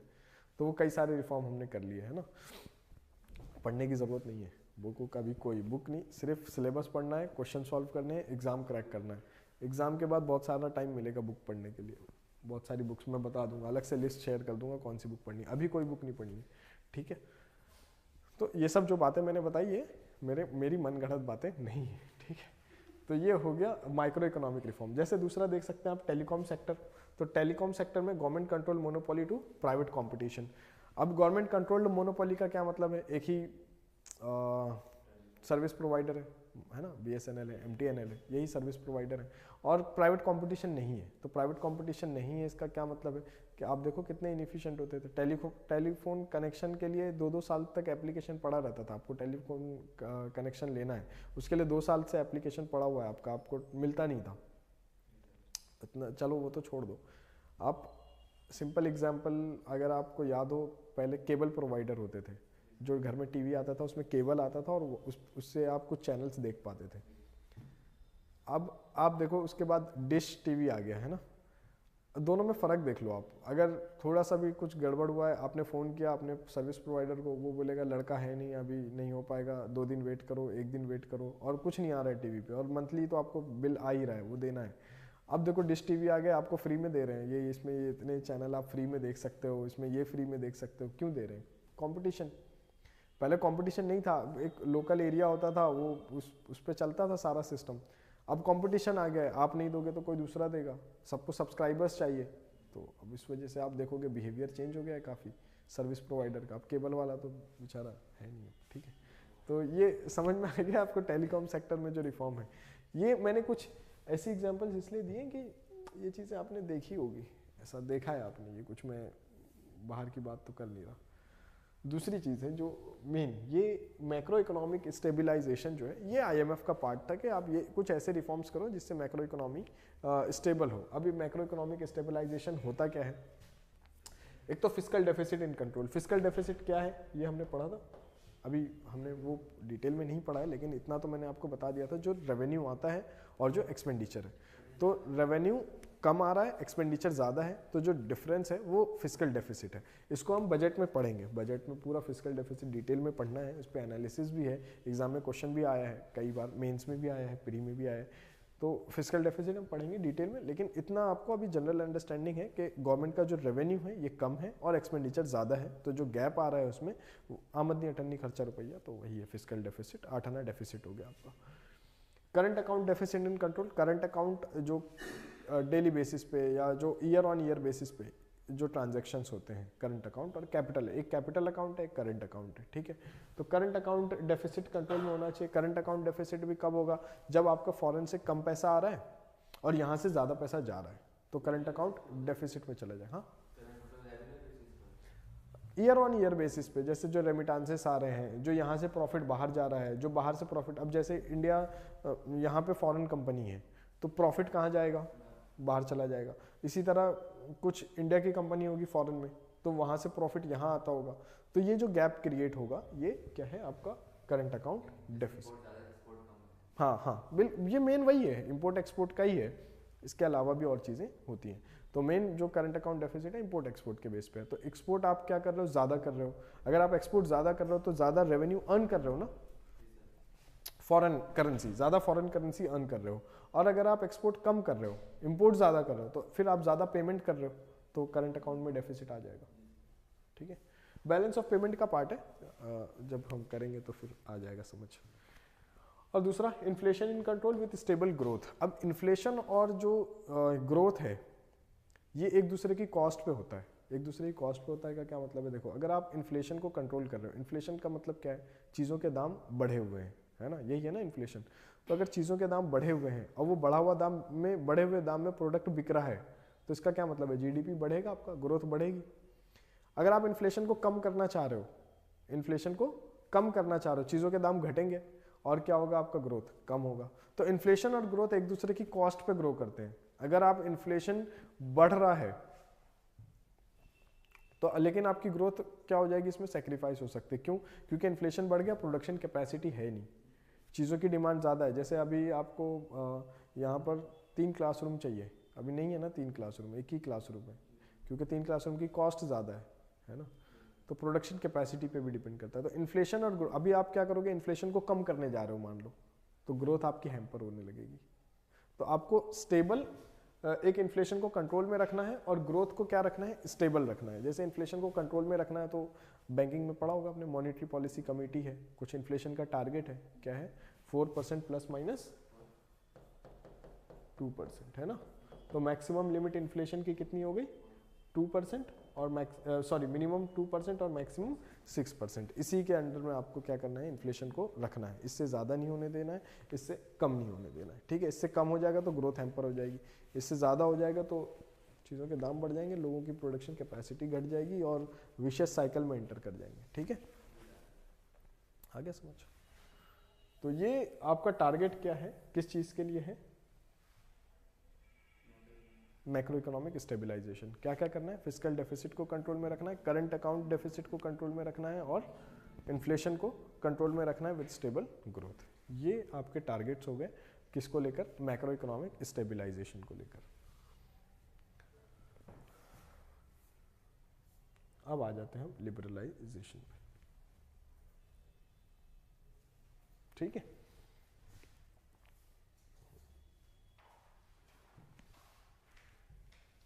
टेंशन मतलब पूरी नोट्स आज नहीं पढ़ाऊंगा मैं, है ना। नोट्स का साइज देख के लग रहा होगा आज तो शाम तक क्लास चलेगी, थोड़ा ही पढ़ेंगे, इतना पढ़ेंगे जितना आप डाइजेस्ट कर सको। आपने देखा मैं तो 2 घंटे की भी क्लास नहीं ले रहा हूँ, मैम तो कह रही थी सर 2 घंटे की भी क्लास नहीं हो रही। क्या है कि अभी मुझे पहले का नहीं पता है आपने कैसे इकोनॉमी पढ़ा है, लेकिन ऐसे ही पढ़ना है जैसे अभी हम पढ़ रहे हैं। बहुत ज़्यादा हैवी लेकर नहीं चल रहे हैं इसको, कोई भी टर्म का लोड नहीं है अभी हमारे ऊपर। आपको मैं अगर पूछूं कि कल क्या पढ़ा था, लास्ट क्लास में क्या पढ़ा था, आप बता दोगे। क्वेश्चन मैंने दिखाया आपको, है ना, आप थे नहीं, क्वेश्चन देख के लग रहा था ना सॉल्व हो जाएगा एग्जाम में। बस ऐसे ही पढ़ना है, बहुत इसको हैवी नहीं बनाना है। हम इकोनॉमिक्स पढ़ने जा रहे हैं, नहीं, इकोनॉमिक्स पढ़ते ही नहीं हम इंडियन इकोनॉमी पढ़ते हैं, बहुत आसान है वो। इकोनॉमिक्स ऑप्शनल वाले के लिए पहले दिन बता दिया था मैंने। तो सिंपल, जितना सिंपल करके पढ़ोगे आप उतना, और फिर बहुत ज़्यादा हो जाएगा तो फिर आप पढ़ नहीं पाओगे। जैसे सोच के देखो, जो हमने फर्स्ट क्लास में पढ़ा इंडिया इन 1947, और फिर पूरा प्लानिंग पीरियड, और ये पूरा एक क्लास में भी हो सकता है। अगर वीकेंड बैच होगा जो सिर्फ सैटरडे संडे चलता है, तो उसमें तो 8 घंटे की क्लास होती है, तो ये सारा तो एक ही दिन में हो जाएगा। लेकिन फिर आप इसको रिवाइज कितना कर पाओगे, रिटेन कितना कर पाओगे, वो एक इशू है। तो इसकी वजह से थोड़ा कम पढ़ रहे हैं हम, नहीं तो ये ख़त्म हो जाएगा काफ़ी जल्दी। चलो, तो है क्या लिबरलाइजेशन? लिबरलाइजेशन मतलब होता है simplifications of rules and regulation. आप अपने रूल्स को इतना सिंप्लीफाई कर रहे हो कि कोई भी पार्टिसिपेट कर सकता है इकोनॉमी में, कोई भी। तो हाउस होल्ड्स और फर्म्स के लिए आप इकोनॉमी में पार्टिसिपेट करना आसान कर रहे हो, इसी को हम क्या बोल रहे हैं, लिबरलाइजेशन। इंडस्ट्रीज और फर्म्स में ये डिफरेंस होता है, जैसे फर्म एक अमित IAS है और इसकी इंडस्ट्री है ये सिविल सर्विसेज कोचिंग इंडस्ट्री, ठीक है, या कोचिंग इंडस्ट्री। तो कोचिंग इंडस्ट्री की जब आप बात करते हो, एक लार्जर एम्बेट है जिसमें सारे फर्म्स आ गए उस इंडस्ट्री से रिलेटेड, और फर्म्स इंडिविजुअल फर्म्स हो गए, ठीक है, कंपनीज हो गई। तो simplifications of rules and regulations समझ में आ गया, यही लिबरलाइजेशन है। क्या कर रहे हो आप, रूल्स एंड रेगुलेशन को इतना सिंप्लीफाई कर रहे हो कि कोई भी पार्टिसिपेट कर सके। आपको कुछ याद होगा, हमने इस तरह का कुछ पढ़ा था। एक बिजनेस फ्रेंडली पॉलिसी होता है, कॉम्पिटिशन फ्रेंडली पॉलिसी होता है। बिजनेस फ्रेंडली पॉलिसी से क्या होता है, जो एग्जिस्टिंग बिजनेस है उनको हेल्प मिलती है, और इससे क्या होता है, कंपटीशन फ्रेंडली से नए बिजनेसमैन जो है, नए बिजनेसमैन या नए लोग एंटर कर सकते हैं बिजनेस में। ये हमने पढ़ा था ना। तो अब simplification of rules and regulation किस लिए कर रहे हैं, ताकि ज़्यादा से ज़्यादा लोग पार्टिसिपेट कर सकें, ठीक है। अब इसमें कुछ स्टेप्स लिए गए इसको करने के लिए ना, कैसे किया जाएगा, तो कुछ स्टेप्स लिए गए। तो पहला था रिमूवल ऑफ लाइसेंसिंग। अब आपने लाइसेंसिंग को काफ़ी डिटेल में पढ़ा है। लाइसेंसिंग इंट्रोड्यूस किया गया था एज एन एंट्री बैरियर। क्यों इंट्रोड्यूस किया गया था, ताकि गवर्नमेंट डिसीजन ले कि किसको बिजनेस में एंटर करवाना है, किसको नहीं करवाना। तो ये लाइसेंसिंग पॉलिसी थी। तो 1991 में क्या किया, 91 में रिफॉर्म जब हम कर रहे थे उस समय 18 इंडस्ट्रीज को रखा गया, फिर ग्रेजुअली इसको क्या कर दिया गया, 5 इंडस्ट्रीज कर दिया गया, ठीक है। तो 91 में 18 इंडस्ट्रीज थी, 18 इंडस्ट्रीज जब रिफॉर्म किया गया तो 18 इंडस्ट्रीज किया गया, और फिर 18 इंडस्ट्रीज के बाद इसको क्या कर दिया गया, 5। पहले क्या था, बिजनेस में लाइसेंसिंग ही चाहिए, यही था ना, कि अगर आपको किसी भी बिजनेस में एंटर करना है तो लाइसेंस चाहिए। वो लाइसेंस को हटा के क्या कर दिया गया, सिर्फ 18 इंडस्ट्रीज में किया गया, और फिर बाद में इसको क्या कर दिया गया, सिर्फ 5 इंडस्ट्रीज तक। और वो 5 इंडस्ट्रीज क्या है, ये है इंडस्ट्रीज ऑफ अल्कोहल, ठीक है, cigarettes, hazardous chemical and pharmaceuticals, electronic aerospace जैसे सैटेलाइट वगैरह हो गया, ठीक है, defence equipments and industrial explosive जो आर्म्स वगैरह है। तो ये 5 वो इंडस्ट्रीज हो गई जिसके लिए लाइसेंस कंपलसरी है, आज भी है, ठीक है। सिगरेट्स में ये है कि इसमें ये ऐसे रूल्स हम बनाते हैं जो जिनका कोई मतलब नहीं होता। जैसे इसमें क्या रूल बनाया हमने कि ये सिर्फ फिल्टर्ड सिगरेट्स के लिए है, नॉन फिल्टर्ड सिगरेट्स के लिए नहीं है। मतलब बीड़ी नॉन फिल्टर्ड होती है, उसमें फिल्टर, और कुछ सिगरेट्स भी आती हैं जो उसमें फिल्टर नहीं होता, वो थोड़ा सा देखा होगा आपने, फिल्टर होता है सिगरेट में, ठीक है। तो ये इसका ये लॉजिक ये दिया जाता है, कि जो फिल्टर्ड सिगरेट, ये सिगरेट है, ठीक है, ये फिल्टर है उसमें, ठीक है, यहाँ से आप इसको पी रहे हो, ये धुआं उड़ रहा है, ठीक है। तो ये फिल्टर वाली सिगरेट जो है ये कंपनीज बनाती हैं, और ये बीड़ी होती है एक ऐसी, है ना, देखा होगा आपने, ये ऐसे, ठीक है। तो इसका ये ऑप्शन दिया गया कि इसका ये लॉजिक दिया गया कि ये जो फिल्टर्ड सिगरेट है ये तो कंपनीज बनाती हैं, और ये जो है ये छोटे कोऑपरेटिव्स बनाते हैं, तो इसको हम नहीं लेंगे।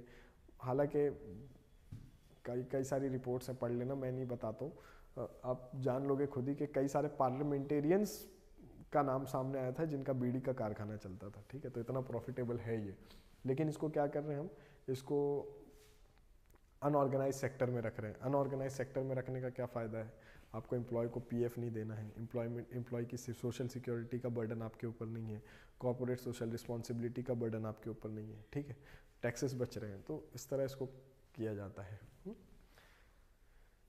तो मैंने लिखा नहीं है इसमें, आपको इतनी चिंता में पड़ने की ज़रूरत है नहीं, अब मेरे पास बोलने के लिए नहीं है, तो मैंने बता दिया कुछ बातें आपको। ये फिल्टर्ड, और ये सिर्फ फिल्टर्ड सिगरेट्स के लिए है, ठीक है, नॉन फिल्टर्ड के लिए नहीं।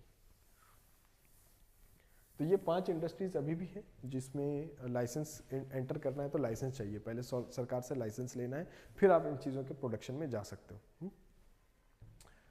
बाकी फिर अभी किसी के लिए नहीं है। देखो, लाइसेंस का ये मतलब है कि बिजनेस में एंटर करना है तो पहले लाइसेंस चाहिए। अब क्या है, सरकार ने क्या कर दिया है कि किसी भी चीज़ के लिए, जैसे कोचिंग इंडस्ट्री खोलना है तो कोचिंग क्लास के लिए एक एंट्री गेट होना चाहिए, एक एग्जिट गेट होना चाहिए, स्टैम्पीड नहीं हो इसके लिए एक इमरजेंसी एग्जिट होना चाहिए कुछ, फिर वेंटिलेशन है थोड़ा, है ना, ये इस तरह की चीज़ें। अगर सरकार ने एक स्टैंडर्ड सेट कर दिया कि आपको अगर ये बिजनेस स्टार्ट करना है तो इसकी ये रिक्वायरमेंट्स हैं, आप वो रिक्वायरमेंट्स पूरी करके आप क्या कर सकते हो, बिजनेस में एंटर कर सकते हो, लाइसेंस लेने की ज़रूरत नहीं है, ठीक है।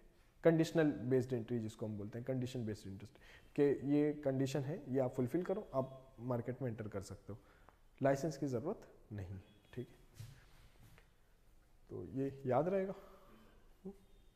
डी रिजर्वेशन का मतलब होता है कि जो एक्सक्लूसिव कंट्रोल है पीएसयूज का, उसको ख़त्म कर रहे हैं, ठीक है। डी रिजर्वेशन याद है आपको, कुछ इंडस्ट्रीज रिजर्व कर दी गई थी कि इसमें सिर्फ पब्लिक सेक्टर कंपनीज होंगी, है ना।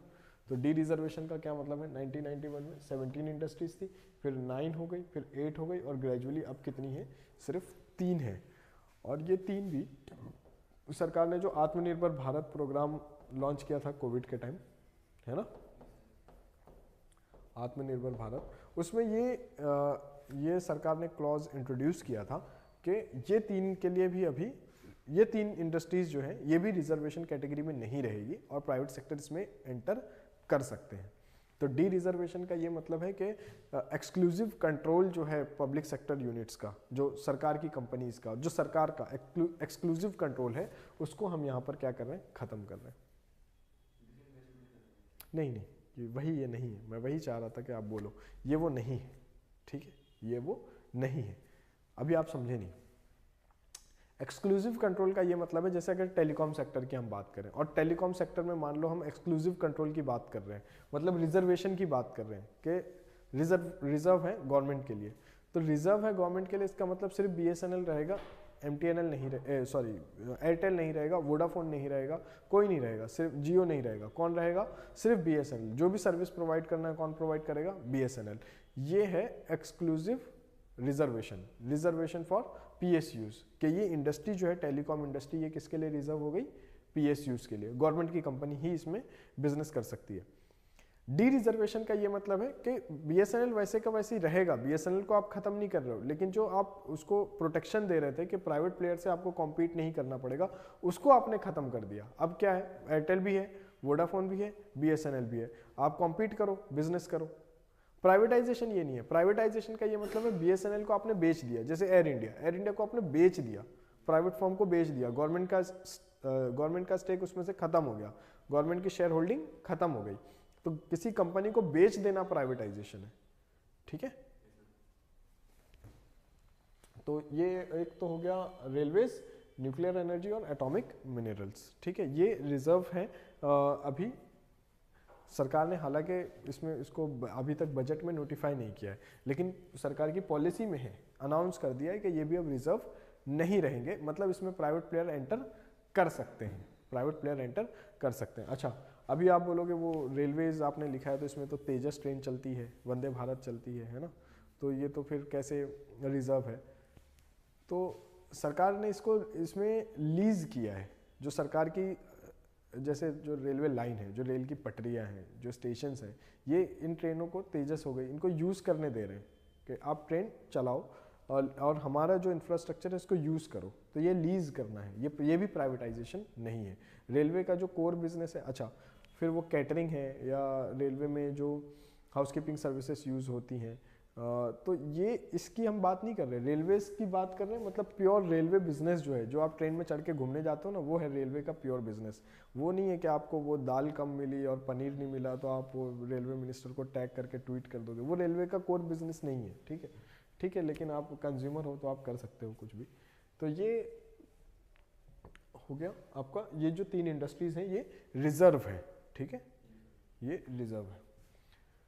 डी कंट्रोल का मतलब आपने कंट्रोल, मैंने आपको बताया था कि किस किस साइज की एल्यूमिनियम शीट बनेगी, उसकी थिकनेस क्या होगी, ये भी सरकार डिसाइड करती थी। रॉ मटेरियल आपको कहाँ से लेना है, ये सारी चीज़ें। तो इसको क्या कर रहे हैं, डी कंट्रोल। तो ऑपरेशनल डिसीजंस वर डी कंट्रोल, कहाँ से रॉ मटेरियल लेना है, प्राइस क्या डिटरमाइन करोगे आप, तो प्राइस मोस्टली जो है वो मार्केट डिटर्मिनेशन पे चला गया। ठीक है, तो ये हो गया आपका डी कंट्रोल। तो ये समझ में आ गया, ये तीनों पॉलिसीज जो हमने पढ़ी।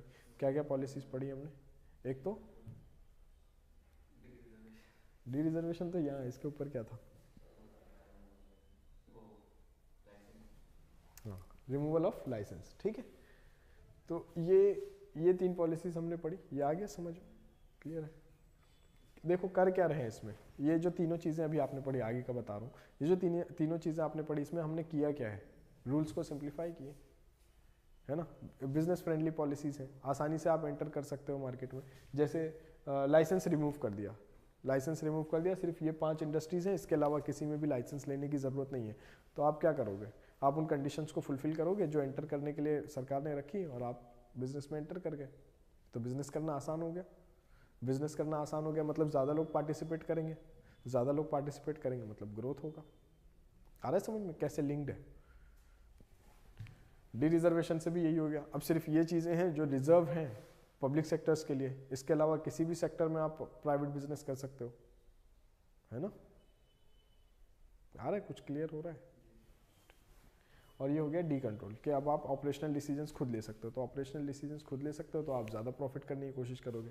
पहले क्या होता था, प्राइस भी आपको फिक्स करके मिलता था, प्रोडक्ट स्पेसिफिकेशन फिक्स करके मिलते थे।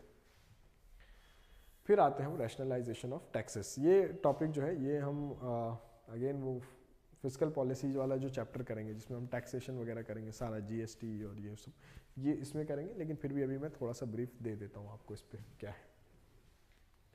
तो रैशनलाइजेशन ऑफ टैक्सेस में क्या क्या आएगा, जैसे removing of excessive tax rates, हमने पढ़ा था एक्सेसिव टैक्स रेट्स के बारे में। एक्सेसिव टैक्स रेट्स पढ़ा था, 97.5% का टैक्स, 97.75% टैक्स अगर आपकी इनकम 10 लाख से ज़्यादा है। याद आ रहा है कुछ इस तरह का, कभी पढ़ा था तो वो है। ठीक है, तो एक्सेसिव टैक्स रेट को हटाया सरकार ने, ग्रेजुअली बहुत कम कर दिया। ठीक है, फिर उसके बाद रिमूविंग कैस्केडिंग इफेक्ट, ये जनरली इनडायरेक्ट टैक्स पे होता है। 2 टैक्स होते हैं, डायरेक्ट इनडायरेक्ट। डायरेक्ट टैक्स जैसे आपका हो गया जो इनकम पे लगता है, जो वेल्थ पे लगता है।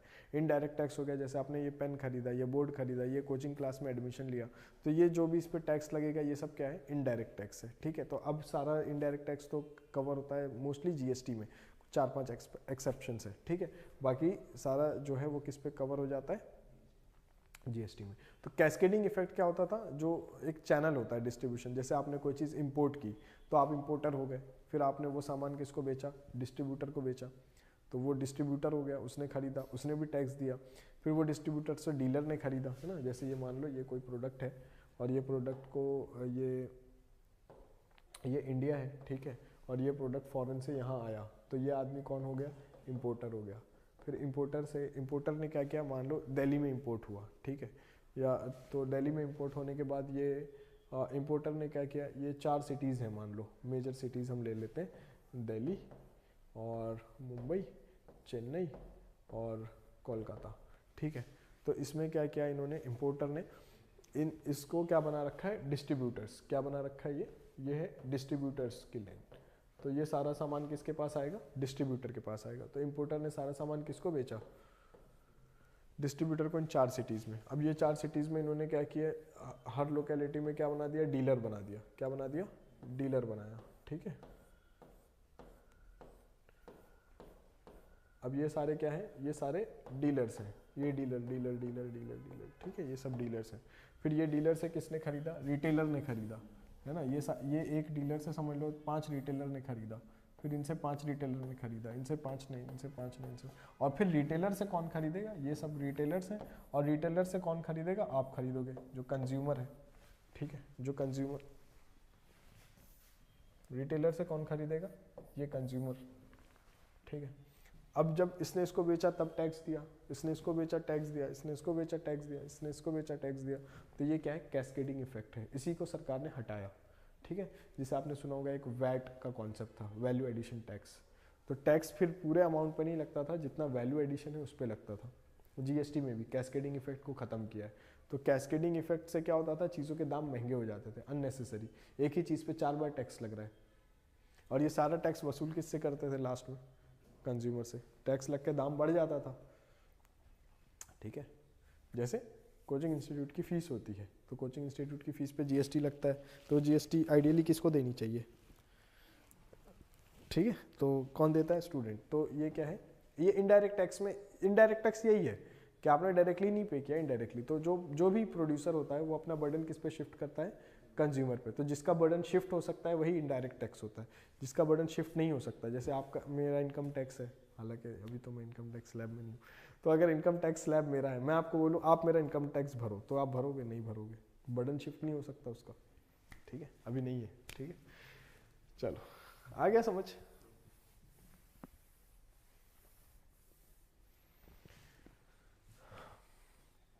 ये हो गया कैस्केडिंग इफेक्ट, ये हो गया एक्सेसिव टैक्स रेट, ये हम इसको पूरी, जैसे अभी हम हिस्ट्री टाइप में पढ़ रहे हैं ना, ये हुआ फिर ये हुआ, तो जब फिस्कल पॉलिसी पढ़ेंगे जहाँ वहाँ टैक्सेस डिस्कस करेंगे तो उसमें आ जाएगा। और ये remover of, removing direct tax, removing नहीं है, डायरेक्ट टैक्स रिफॉर्म्स, ठीक है, डायरेक्ट टैक्स में भी रिफॉर्म लाए गए, इनकम टैक्स के ऊपर बहुत सारे रिफॉर्म किए गए, ठीक है। हाँ ब्रिंगिंग, ठीक है ना, ब्रिंगिंग डायरेक्ट टैक्स रिफॉर्म्स लाए गए, वही रिमूविंग नहीं, रिमूविंग कैसे हो। फिर ये है, ये क्या है, थोड़ा अभी टेक फ्रेंडली नहीं हूँ मैं इतना, तो थोड़ी मिस्टेक हो जाती है, सही कर लूँगा मैं उसको, ठीक है। ये तो आपको मिलना नहीं है ना, ये तो इसकी आपको ज़रूरत है नहीं, तो जो आपके पास है उसमें सही है, टेंशन मत। फिर आ जाते हैं लिबरलाइजिंग फॉरेन ट्रेड, ये आपने कुछ पढ़ा था एक बार, याद है आपको, इंपोर्ट सब्सटीट्यूटिंग इंडस्ट्रियलाइजेशन, कि जो चीज़ें एनी हम इंपोर्ट कर रहे हैं तो हम वहीं अपना ही बना लेते हैं, ये एक हमारा फोकस हो गया था बीच में, तो उसके चक्कर में हमने फिर बहुत बर्बादी की है ना, हम सब चीज़ें बनाने लग गए, फिर हमारे पास रॉ मटेरियल नहीं था तो हम रॉ मटेरियल इंपोर्ट करने लगे, तो एनी वो फिर बीओपी क्राइसिस हो ही गया हमारा, जो नहीं होना था वही हुआ। बहुत सोचोगे कि नहीं होगा तो क्या करेंगे, फेल हो जाएंगे तो क्या करेंगे, तो फिर नहीं सोचना है ऐसा, ठीक है, ये सोचना है, पढ़ना है, पास होना है। अब लिबरलाइजिंग फॉरेन ट्रेड में आपने इंपोर्ट के बारे में हमने पढ़ा था कि इंपोर्ट ड्यूटी बहुत हाई थी, कोई चीज़ों पे क्वांटिटेटिव बैन था पूरा, कि ये क्वांटिटेटिव रिस्ट्रिक्शन जिसको बोलते हैं कि ये चीज़ आप इंपोर्ट कर ही नहीं सकते। अब तो क्वांटिटेटिव रिस्ट्रिक्शन है नहीं, उन्हीं चीज़ों पर है, जैसे ड्रग्स पर है, अफीम गांजा, इन चीज़ों पर है quantitative restriction, otherwise quantitative restriction सब नहीं है। तो इसको हम पढ़ लेते हैं क्या है ये फॉरेन ट्रेड में। इंपोर्ट ड्यूटी को रिमूव कर दिया गया and reduce them on certain commodities, तो कुछ कमोडिटीज़ पे तो पूरी हटा दी और कुछ कमोडिटीज़ पे क्या की, रिड्यूस कर दी। जैसे मैंने आपको गोल्ड के बारे में बताया था, 25% से 5% कर दिया गया था, है ना। इससे होगा क्या, ठीक है, ये तो इन्फॉर्मेशन है कि हटा दी, कम कर दी, इससे होगा क्या, इंपोर्ट करना आसान होगा। इंपोर्ट करना आसान होगा तो रॉ मटेरियल इंपोर्ट कर सकते हो, रॉ मटेरियल इंपोर्ट करोगे तो यहाँ कुछ उसमें वैल्यू एडिशन करोगे, कुछ बनाओगे और बना के एक्सपोर्ट कर सकते हो, यही है ना। तो इससे क्या होगा, एक तो अगर आपने एक्सपोर्ट बढ़ाया तो आपका करंट अकाउंट डेफिसिट इंप्रूव होगा, डेफिसिट जो है वो नहीं होगा। दूसरा एम्प्लॉयमेंट भी तो होगी। अभी जैसे हम क्या करते हैं, हम क्रूड ऑयल इंपोर्ट करते हैं, लेकिन फिर हमारे यहाँ रिफाइनरीज हैं, फिर हम उसको क्या करते हैं, पेट्रोलियम प्रोडक्ट्स एक्सपोर्ट भी करते हैं। तो इस पूरे चक्कर में हो क्या रहा है, क्रूड ऑयल आ रहा है, रिफाइनरीज लग रही हैं, प्रोडक्ट उसको जो दूसरे प्रोडक्ट्स पेट्रोलियम प्रोडक्ट्स में कन्वर्ट करना है, उसकी इंडस्ट्रीज़ हैं, लोगों को एम्प्लॉयमेंट मिल रहा है और फिर उसी को हम एक्सपोर्ट करके फॉरेन एक्सचेंज भी अर्न कर रहे हैं, यही हो रहा है ना। तो अगर हम किसी चीज़ पे इंपोर्ट को घटाते हैं, इंपोर्ट ड्यूटी को घटाते हैं, तो इसका मतलब क्या है, हम इनकरेज कर रहे हैं किसको, इंपोर्ट को इनकरेज कर रहे हैं। तो ये समझ में आ गया। दूसरा क्वांटिटेटिव रिस्ट्रिक्शंस हटा दिए। क्वांटिटेटिव रिस्ट्रिक्शन का मतलब था कि वो जो प्रोडक्ट है जिसके ऊपर क्वांटिटेटिव रिस्ट्रिक्शन लगा है, कंप्लीट बैन ऑन इंपोर्ट, कुछ भी इंपोर्ट नहीं कर सकते। ये पिछली क्लास में पढ़ा है हमने, है ना। ये सब यहाँ पर इसलिए ज़्यादा डिटेल में नहीं है। इफेक्टिवली हालांकि इंट्रोड्यूस इसको 91 में ही कर दिया गया था, लेकिन इफेक्टिवली 2001 के बाद ये इफेक्ट में आया है, ठीक है। उससे पहले चल रहा था थोड़ा थोड़ा। इंपोर्ट कोटा वॉज अबॉलिश्ड, याद है इंपोर्ट कोटा क्या है?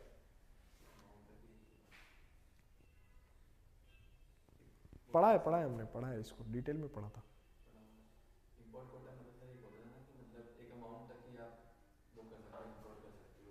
थ्रू गवर्नमेंट चैनल, तो गवर्नमेंट लाइसेंस देती थी कि ये चीज़ ये इंपोर्ट कर सकते हैं, फिर उनको बताती थी ये कितना करना है, ठीक है। तो इंपोर्ट कोटा को ख़त्म कर दिया, है ना। इंपोर्ट सब्सटीट्यूटिंग, तो ये जो हमने स्टेप्स लिया है, ये जो स्टेप्स लिया, अच्छा इसके ये आइसोलेशन में नहीं है, ये जो स्टेप्स है ना ये इसके साथ हैं, तो इसका इम्पैक्ट नहीं पड़ेगा। जैसे बहुत लोग आपको बताएंगे कि क्या हुआ, देखो ये हमने ये कर दिया ना, इंपोर्ट पे से बैन हटा दिया, तो अब फॉरेन गुड्स बहुत सारे आने लग गए। उसकी वजह से हमारे डोमेस्टिक जो मैन्युफैक्चरर्स थे वो सफ़र कर गए बेचारे, क्योंकि हमने इंपोर्ट लिबरलाइज कर दिया, तो अब इंपोर्ट करना आसान हो गया। हमारे यहाँ प्रोडक्शन महंगा होता था तो लोग इंपोर्ट करने लगे। तो ये स्टोरी गलत है बिल्कुल, ठीक है। मैं बताता हूँ क्यों गलत है, पहले ये बता देता हूँ। तो ये जो पॉलिसीज़ हैं, ये पॉलिसीज़ देख के आपको क्या लग रहा है? इंपोर्ट सब्सटीट्यूटिंग इंडस्ट्रियलाइजेशन जो था, इसको हम ख़त्म कर रहे हैं और क्या प्रोमोट कर रहे हैं? एक्सपोर्ट प्रोमोटिंग इंडस्ट्रियलाइजेशन, ठीक है। इंपोर्ट सब्सटीट्यूटिंग क्यों कर रहे थे? क्योंकि करंट अकाउंट डेफिसिट बढ़ने नहीं देना था, क्योंकि इंपोर्ट ज़्यादा करोगे तो फॉरेन एक्सचेंज में पेमेंट करनी पड़ेगी और हमारे पास उतना फॉरेन एक्सचेंज रिजर्व है नहीं। लेकिन अगर इसको मैं छोड़ दूँ, इंपोर्ट करने दूँ और एक्सपोर्ट को प्रमोट करने लगूँ, तो मैं फॉरेन एक्सचेंज अर्न करूँगा ना ऑटोमेटिकली, तो डेफिसिट तो वैसे भी कम हो जाएगा। लेकिन इस प्रोसेस में क्या होगा? इस प्रोसेस में इंडस्ट्रीज़ नहीं लग रही मेरे यहाँ, एम्प्लॉयमेंट कम मिल रहा है क्योंकि इंपोर्ट नहीं हो रहा। और इस प्रोसेस में क्या हो रहा है? एम्प्लॉयमेंट भी जनरेट हो रही है, इंडस्ट्रीज़ लग रही हैं, टेक्नोलॉजी आ रही है ना। तो ये पॉलिसी शिफ्ट था हमारा, ठीक है। अब ये जो मैं आपको बता रहा था कि इसके साथ ये लिबरलाइजिंग एक्सचेंज रेट, हालांकि ये हम बीओपी जो टॉपिक है हमारा उसी में एक्सचेंज रेट भी पढ़ना है हमें, लेकिन फिर भी यहाँ पे इंट्रोड्यूस करना ज़रूरी है। देखो 91 तक क्या होता था? टिल 1991 गवर्नमेंट एक एक्सचेंज रेट फिक्स करती थी। 91 तक क्या होता था? गवर्नमेंट एक एक्सचेंज रेट फिक्स करती थी। अब मार्केट में देखो करेंसी का क्या प्राइस है, कैसे डिटरमाइन होगा? आपकी करेंसी की कितनी डिमांड है और कितनी सप्लाई है, उस पर आपकी करेंसी, जो एक्सचेंज रेट हम देखते हैं यूएस डॉलर 80 रुपीज़ का हो गया, 90 रुपीज़ का हो गया, है ना। तो ये किस पे डिपेंड करता है? मोस्टली डिमांड एंड सप्लाई पे, ठीक है। तो 91 तक ये किस पे डिपेंड करता था? फिक्स रेट पर। फिक्स रेट का मतलब ये है कि मार्केट में इसकी कुछ भी प्राइस होने दो, आरबीआई एक फिक्स रेट रखेगी, उसी रेट पे आपको मिलेगा, ठीक है। जैसे अभी आप देखते हो क्या होता है अभी, जैसे अगर मान लो डॉलर 80 रुपये का था, अब 90 रुपये का हो गया, इंडिया की करेंसी डेप्रिशिएट हो गई, इंडिया के रुपये की वैल्यू नहीं है, कुछ भी वैल्यू घट गई है, ऐसा सुनते हो ना आप चैनल पे। अखबार में तो नहीं लिखना चाहिए, फिर भी कहीं ना कहीं आ जाता है ऐसा। तो ऐसा कुछ नहीं है। जैसे काफ़ी मीम बन गया, उन्होंने कहा फाइनेंस मिनिस्टर ने कि इंडिया के रुपये की वैल्यू नहीं बढ़ी है, नहीं घटी है, डॉलर स्ट्रांग हो गया है। तो वो अपनी बात में एकदम सही थी। ये करेंसी डेप्रिशिएट होना ऐसा नहीं है कि आपकी इकोनॉमी ख़राब हो रही है, सिर्फ इसी वजह से नहीं होती है करेंसी डेप्रिशिएट, ठीक है ना। हम पढ़ेंगे तो मैं आपको वहाँ पर डिटेल में बताऊंगा। अभी तो आपको ये समझना है कि देखो क्या था, 91 तक फिक्स रेट रखा जाता, तो फिक्स रेट ज़बरदस्ती बढ़ा के रखा जाता था, समझ रहे हो, ज़बरदस्ती बढ़ा के रखा। जैसे आपकी करेंसी की वैल्यू बहुत घट गई है, बहुत घट गई है, जैसे मान लो 100 रुपये में $1 आने वाला है, 100 रुपये में $1 आने वाला है, लेकिन फिक्स रेट में क्या रखा जाता है? 30 रुपीज़ में बताया जा रहा है कि आपकी करेंसी स्ट्रांग है, आपकी करेंसी स्ट्रांग है, आप 30 रुपये में $1 मिल जाएगा आपको। लेकिन जनरली ऐसा है नहीं। ये जो रेट है ये मार्केट रेट है, मार्केट में ये फिक्स रेट है। तो 91 तक ऐसे चलता था, हम फिक्स रेट रखते थे कि इतना मिलेगा आपको, इतने में इतना मिलेगा। इसके बाद हमने क्या किया, 91 में इसको ख़त्म कर दिया, हमें लगा इससे नुकसान होता है। अब हमें क्या करना था, मार्केट रेट पर आना था, लेकिन अचानक से ये ख़त्म करके मार्केट रेट पर आ नहीं सकते, तो इसलिए हमने क्या किया, एक इंटरमीडियरी एक पॉलिसी अडॉप्ट की, उसका नाम है ये लम्स, liberalised exchange rate management system. ठीक है, इसमें क्या है, liberalised exchange rate management system में मान लो 100 रुपये का आपको डॉलर खरीदना है, या $100 है आपके पास, इसको रुपये में कन्वर्ट कराना है, तो जो 60% होगा और ये 40%, 60% मार्केट रेट पर होगा, सॉरी 40% मार्केट रेट पर होगा, और ये 60% जो होगा ये फिक्स रेट पर होगा। ये सरकार ने ये पॉलिसी रखी, और ये पॉलिसी को चलाया 2 साल 3 साल, और फिर 94 में क्या कर दिया, पूरा फ्लोटिंग एक्सचेंज रेट, मतलब मार्केट बेस्ड मैकेनिज्म। ठीक है, तो समझ में आ गया आपको क्या है ये करेंसी का जो एक्सचेंज रेट है। ये पहले क्या होता था, फिक्स्ड होता था। कौन फिक्स करता था, गवर्नमेंट फिक्स करती थी, है ना। अब गवर्नमेंट ने फिक्स कर दिया इसको, गवर्नमेंट को क्या करना है, इसे लिबरलाइज करना है। लिबरलाइज करना है का क्या मतलब है, अपना कंट्रोल हटाना है, मार्केट बेस्ड मैकेनिज्म पे डालना है। मार्केट बेस्ड मैकेनिज्म पे डालना है, इसका क्या मतलब है, फोर्सेस ऑफ डिमांड सप्लाई तय करेंगे कि करेंसी का रेट क्या होगा। ठीक है, लेकिन सरकार अचानक से बिल्कुल ऐसा स्टेप नहीं ले सकती, है ना। तो सरकार ने क्या किया, एक इंटरमीडियरी पॉलिसी ली, टूल अडॉप्ट किया, वो क्या है, लम्स उसका नाम है। लम्स का क्या मतलब है, लिबरलाइज एक्सचेंज रेट। लिबरलाइज का क्या मतलब है, फिक्स से थोड़ा तो लिबरलाइज हो रहे हैं आप, थोड़ा कितना हो गए, 60-40 का रेशियो हो गया। ठीक है, फिर उसके बाद क्या किया, आपका अल्टीमेट गोल क्या था कि आपको मार्केट बेस्ड मैकेनिज्म पे छोड़ना है। फ्लोटिंग एक्सचेंज रेट मतलब मार्केट को डिसाइड करने दो कि क्या रेट रहेगा आपका एक्सचेंज रेट आपकी करेंसी का। तो 94 में हमने उसको अडॉप्ट कर लिया। इसमें लेकिन एक कैच है, एक कैच ये है कि एक करंट अकाउंट होता है, एक कैपिटल अकाउंट होता है। जब बीओपी पढ़ेंगे तो वहाँ पे डिस्कस करेंगे, अभी फिर भी काफ़ी सारा हमने डिस्कस कर ही लिया है करंट अकाउंट और कैपिटल अकाउंट। तो करंट अकाउंट इंडियन रुपी जो है वो फुल्ली कन्वर्टेबल है eight market rate. Current account पे जो भी कन्वर्जन है ये मार्केट रेट पे फुल्ली कन्वर्टेबल है। कैपिटल अकाउंट पे अभी भी इंडियन रुपी फुल्ली कन्वर्टेबल नहीं है। ठीक है, कैपिटल अकाउंट पे नहीं है। तो कैपिटल अकाउंट पे जो बड़ा इन्वेस्टमेंट एक साथ आ रहा है वो कैपिटल अकाउंट का पार्ट हो गया। ठीक है, करंट अकाउंट और कैपिटल अकाउंट में थोड़ा डिफरेंस है। तो करंट अकाउंट में आपने जो समझाया अभी, एक्सपोर्ट इंपोर्ट का जो पैसा आता है वो करंट अकाउंट पे आता है। कैपिटल अकाउंट में एक साथ जो कोई फॉरेन एफडीआई आ रहा है तो एफडीआई कैपिटल अकाउंट में आ सकता है। कैपिटल अकाउंट में अगर आ रहा है तो इसका क्या मतलब है कि फुल्ली कन्वर्टेबल नहीं होगा, मतलब कुछ चीज़ें फिक्स एक्सचेंज रेट के हिसाब से भी उसमें चलेंगी।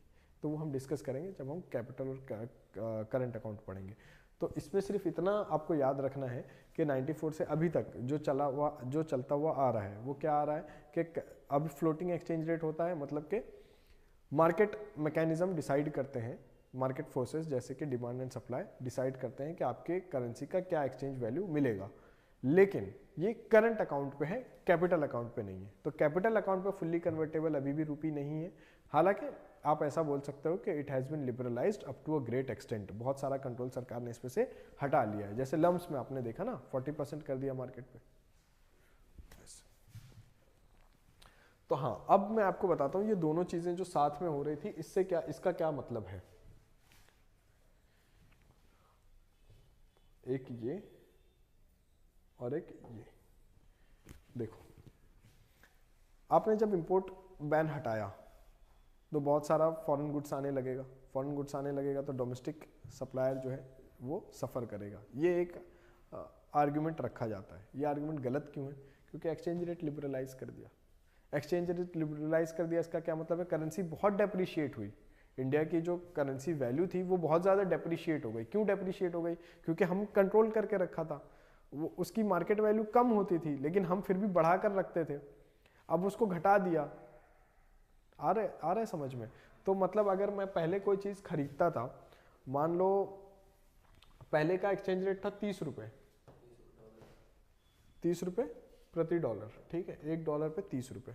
और अभी और मैं कोई चीज़ मंगा रहा था जिसकी कॉस्ट थी $5। ठीक है, और उसके ऊपर इंपोर्ट लगता था 100%।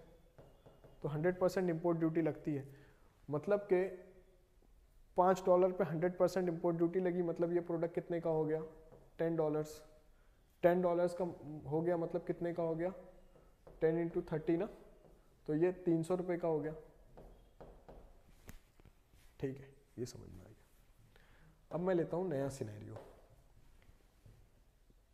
नया सिनेरियो हो गया ₹100 प्रति डॉलर, क्योंकि भाई रुपी डेप्रिशिएट हुआ आपका।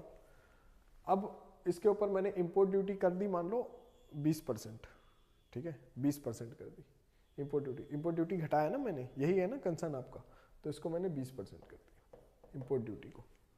और मैं मंगा रहा हूँ सेम $5 का प्रोडक्ट ही मंगा रहा हूँ। $5 का प्रोडक्ट मंगाया, उसके ऊपर मैंने 20% दिया, मतलब कितना हो गया? 5% पे 20%, सी सेट का एग्जाम है ना आपका। 5% पे 20, ₹5 पे 20% कितना हो गया? चलो इसको कन्वर्ट कर लेता हूँ मैं, 500 के हिसाब से ₹500 हो गए $5 के हिसाब से। अब इसका बताओ 20%, ₹100 हो गए। 500 पे 20% ₹100 हो गए ना, तो ₹100 हो गए। ये कितना हो गया? ₹600 का हो गया। ये पहले महंगा था या अब महंगा है? तो अब महंगा हुआ ना, तो ये कौन सा गुड है? फॉरेन गुड ना। तो फॉरेन गुड पहले महंगा था या अब महंगा है? अब महंगा है ना। तो क्या मैंने अपने डोमेस्टिक सप्लायर को बर्बाद किया? नहीं किया ना। फॉरेन गुड तो अभी भी महंगा है। अब 600 से कम में अगर वो सामान बना ले रहे हो तो आपका सामान बिकेगा ना, फॉरेन गुड नहीं बिकेगा ना। तो ये जो आर्ग्यूमेंट रखा है, और ये बहुत अच्छे अच्छे लोग ये आर्ग्यूमेंट रखते हैं, मतलब अच्छे इकोनॉमिस्ट कहलाने वाले लोग भी रखते हैं, इकोनॉमिक्स पढ़े हुए लोग भी रखते हैं। क्या आर्ग्यूमेंट रखते हैं कि ये जो 91 में हमने आज क्यों देखते हो कि इंडिया में आज मैन्युफैक्चरिंग एब्सेंट है, इसका सबसे बड़ा कारण ये है कि 91 में हमने जब इकोनॉमिक एलपीजी रिफॉर्म किए तो हमने अपनी इकोनॉमी ओपन कर दी, वेस्टर्न डोमिनेंस आ गया। वेस्टर्न डोमिनेंस आने की वजह से क्या हुआ, हम अपने मैन्युफैक्चरर्स को हमने खो दिया।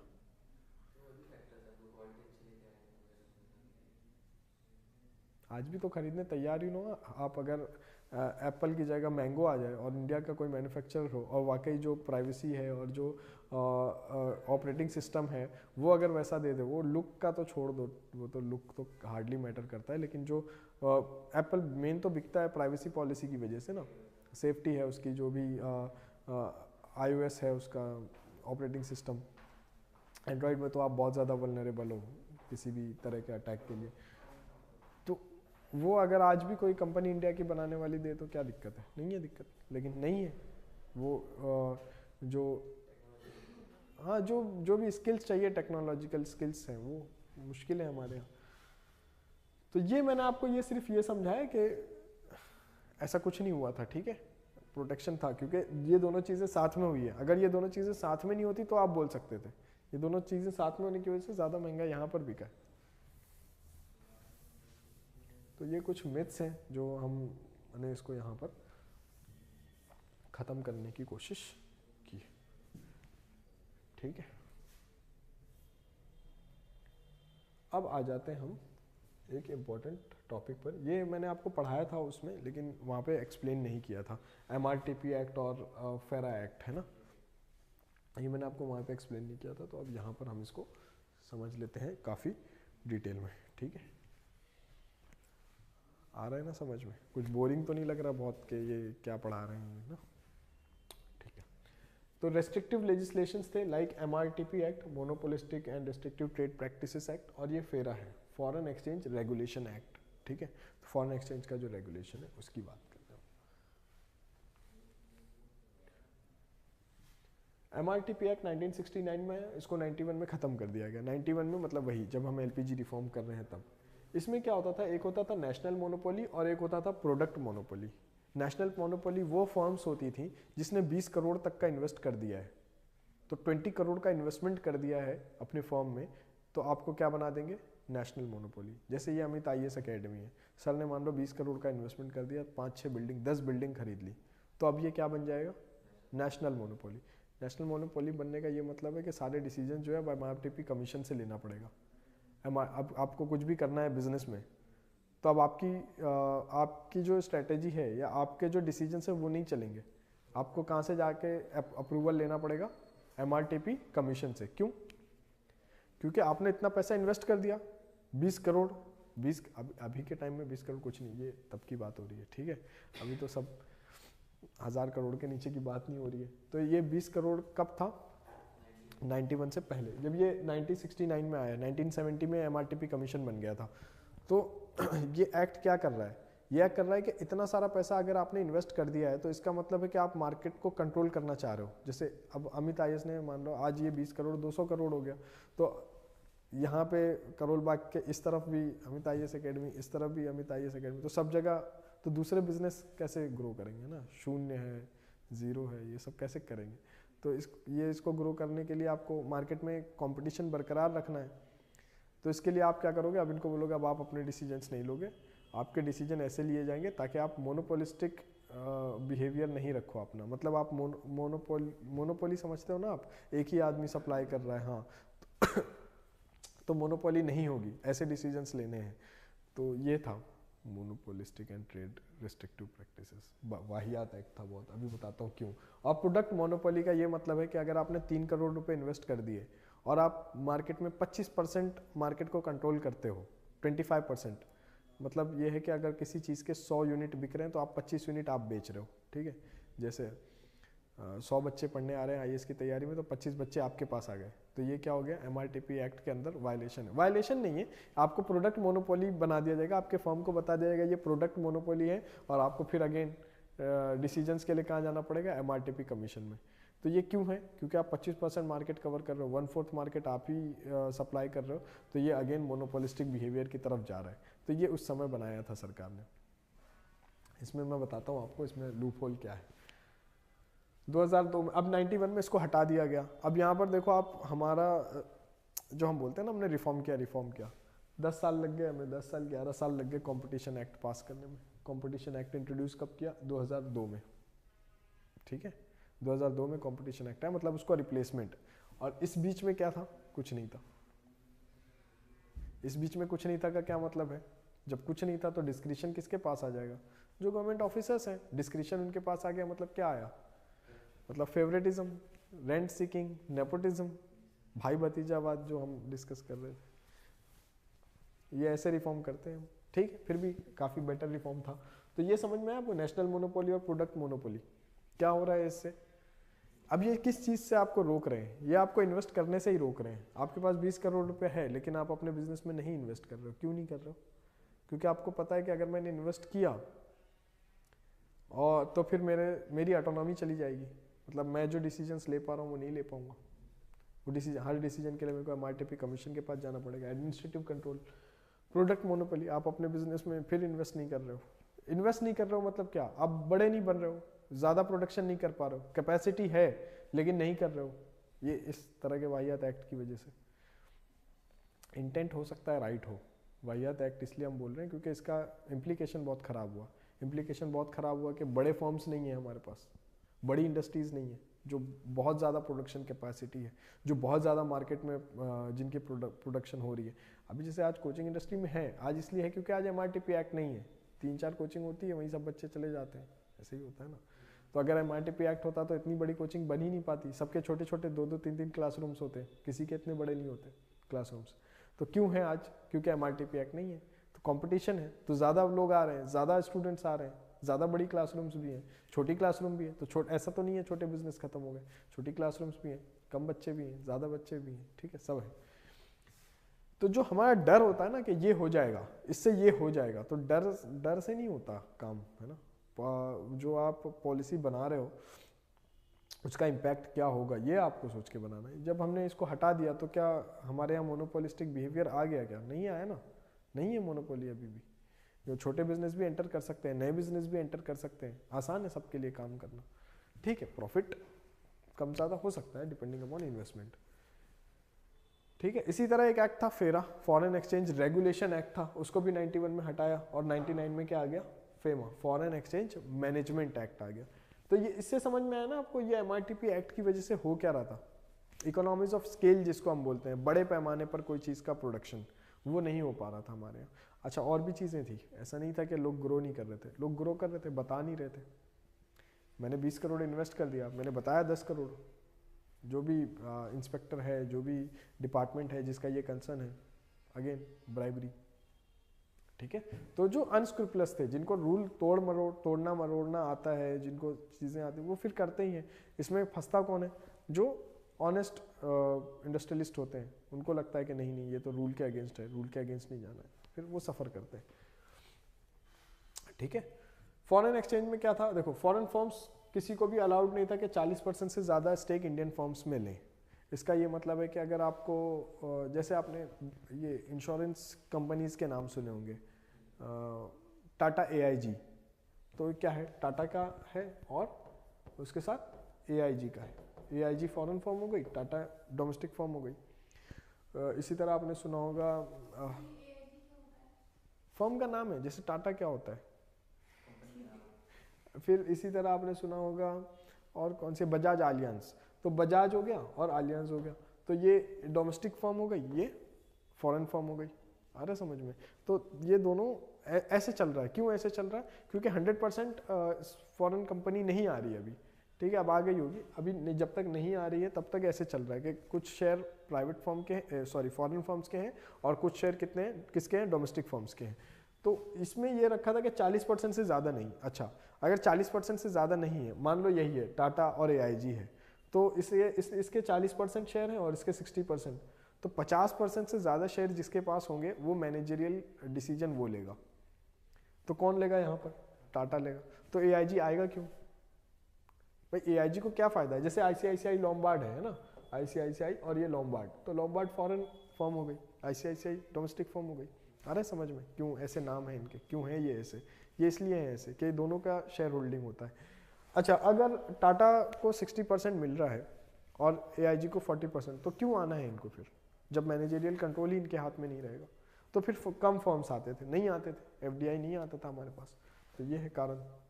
तो ये किसकी वजह से हो रहा था? फेरा की वजह से, फॉरेन एक्सचेंज रेगुलेशन एक्ट, ये हटा दिया गया, फेमा लाया गया, फॉरेन एक्सचेंज मैनेजमेंट एक्ट, इसमें ये क्लॉज नहीं है। तो अब आप देखते हो FDI 100% आती है। जैसे पेप्सिको इंडिया है, पेप्सिको इंडिया, तो वो 100% सब्सिडरी है इसकी, पेप्सिको US की। तो इसका ये मतलब है कि फॉरेन कंपनी अब डायरेक्ट आ सकती है और उसका 100% शेयर होल्डिंग खुद का रहेगा। किसी भी इंडियन फर्म के साथ, डोमेस्टिक फर्म के साथ उसको मिल के काम करने की ज़रूरत नहीं है। आगे समझ में? पेप्सिको इंडिया है ना जैसे, ठीक है।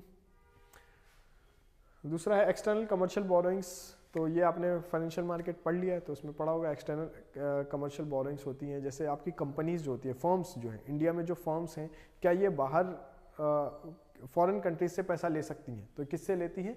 ECBs एक वो होता है इंस्ट्रूमेंट, ECBs के थ्रू लेती है ना, जैसे बॉन्ड वगैरह में पढ़ा होगा ना आपने काफ़ी। तो external commercial borrowings, external commercial borrowing मतलब इंडिया की फर्म क्या बाहर से पैसा ले सकती है या नहीं। तो फेरा में अलाउड नहीं था, अब अलाउड है। Exporters were obliged to bring back their foreign exchange earning within the stipulated time. तो एक टाइम फ्रेम रखा जाता था जिसमें एक्सपोर्टर्स, आपने कुछ एक्सपोर्ट किया है, वो पैसा आपको इंडिया में लाना है, वो पैसा आप बाहर नहीं छोड़ सकते। फॉरेन एक्सचेंज, फेमा में इसको हटा दिया है। फेमा में क्या किया, अगर आप गवर्नमेंट की सब्सिडी लेते हो एक्सपोर्ट करने के लिए तो 9 मंथ का टाइम मिलता है आपको वो प्रॉफिट लाने के लिए। अदरवाइज आपको अगर आप कोई सब्सिडी नहीं ले रहे हो तो कभी भी लाओ, मत लाओ, कोई टाइम फ्रेम नहीं है कि इतने टाइम फ्रेम में लाना ही है, इन्वेस्ट करना है, जो करना है वो करो, ठीक है। तो ये हो गया फॉरेन एक्सचेंज मैनेजमेंट एक्ट, और ये हो गया MRTP एक्ट को हटा के आ गया कॉम्पिटिशन एक्ट, और ये हो गया फेरा को हटा के आ गया फेमा। तो समझ में आ रहा है आपको, जो MRTP एक्ट है और ये फेरा है, ये कैसे एक्ट थे जो आपको ग्रो करने से रोक रहे थे, इन्वेस्टमेंट करने से रोक रहे हैं। ये फॉर FDI आने से रोक रहा है ना, इंडियन फर्म को बाहर से पैसा लेने से रोक रहा है। फेमा में देखिए आप, मसाला बॉन्ड सुना है आपने ना, मसाला बॉन्ड क्या है, बाहर से हम पैसा ले रहे हैं लेकिन इंडियन डोमिनेटेड रुपी में, इंडियन रुपी में। तो ये इसका क्या मतलब है कि अब तो आप बाहर जाके भी इंडियन रुपी में पैसा ले सकते हो। पहले तो ऐसा था कि आप बाहर जाके फॉरेन करेंसी में भी पैसा नहीं ले सकते। तो फर्क देख रहे हो आप, इससे क्या होगा, ये बिजनेस आसान हुआ ना अब करना, बाहर से आप पैसा ला सकते हो। क्लियर है ये सारी चीजें। तो ये कुछ रेस्ट्रिक्टेड एक्ट थे, रेस्ट्रिक्टेड नेचर के, जिसको हटा के लिबरलाइज किया गया। तो ये पूरा लिबरलाइजेशन आपका कंप्लीट होता है यहाँ पर, ठीक है। लिबरलाइजेशन को कंक्लूड आप इस तरह से कर सकते हो, कैसे कंक्लूड कर सकते हो कि देखो ऐसा है कि लिबरलाइज तो कर दिया है हमने, लेकिन फिर भी अभी बहुत सारी प्रैक्टिसेस ऐसी हैं जिसके वजह से हमें और लिबरलाइजेशन की ज़रूरत है। जैसे गवर्नमेंट की कुछ पॉलिसीज़ हैं कि वो फिर PSUs से ही खरीदते हैं। जैसे भारत हैवी इलेक्ट्रिकल्स लिमिटेड है, तो गवर्नमेंट इनसे ही खरीदती है हैवी इलेक्ट्रिकल्स। तो इसकी वजह से प्राइवेट सेक्टर डिस्करेज होता है कि हम क्यों ये बिजनेस में आए, जब सरकार, देखो सरकार लार्जर बायर होता है ना, कोई भी आप चीज़ सरकार को बेचना चाहोगे, सरकारी नौकरी चाहिए सब सरकार, क्यों, क्योंकि पैसा अच्छा मिलेगा उसमें, सरकार को आप कोई प्रोडक्ट बेच रहे हो तो। हाँ, और गारंटी होती है कि इतना सरकार की रिक्वायरमेंट ज़्यादा होती है ना, देखा होगा गवर्नमेंट में स्टेशनरी की रिक्वायरमेंट वैसी, ठीक है। ये हो गया, कुछ चीज़ें ऐसे ही बोल देता हूँ, सीरियस नहीं होना है। तो ये लिबरलाइजेशन हो गया। इकोनॉमिक रिफॉर्म्स मैंने आपको बता दिया क्या है economic reform, micro economic, macro economic, ठीक है।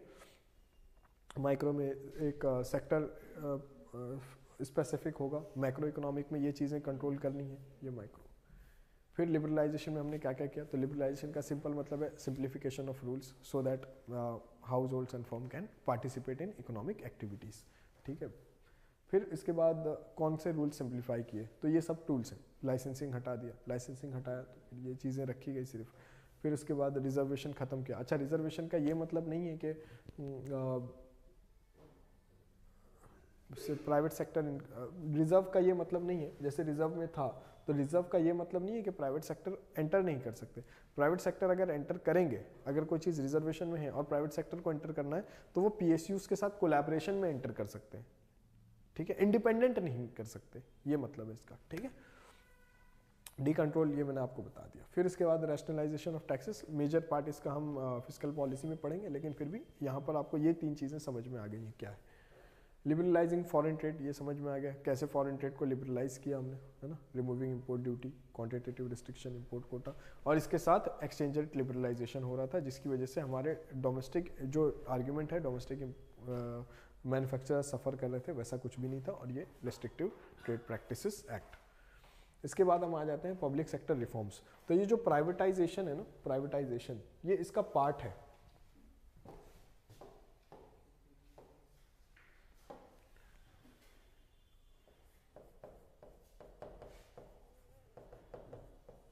प्राइवेटाइजेशन ये पब्लिक सेक्टर रिफॉर्म का एक सब पार्ट है।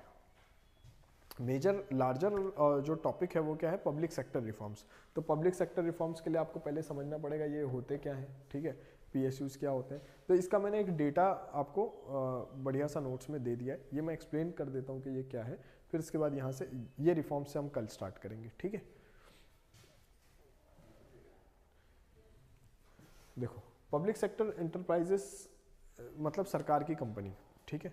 तो एक आपने सुना होगा, एक होता है पब्लिक सेक्टर एंटरप्राइजेस, एक होता है पब्लिक सेक्टर अंडरटेकिंग्स, पीएसयूज और पीएसईज, है ना। तो पीएसयूज का ये मतलब है कि जो पार्लियामेंट के एक्ट के थ्रू इस्टेब्लिश हुआ है, जैसे इंडियन रेलवेज तो एक्ट के थ्रू इस्टेब्लिश हुआ है, जैसे पब्लिक सेक्टर बैंक्स तो ये एक्ट के थ्रू इस्टेब्लिश होती है।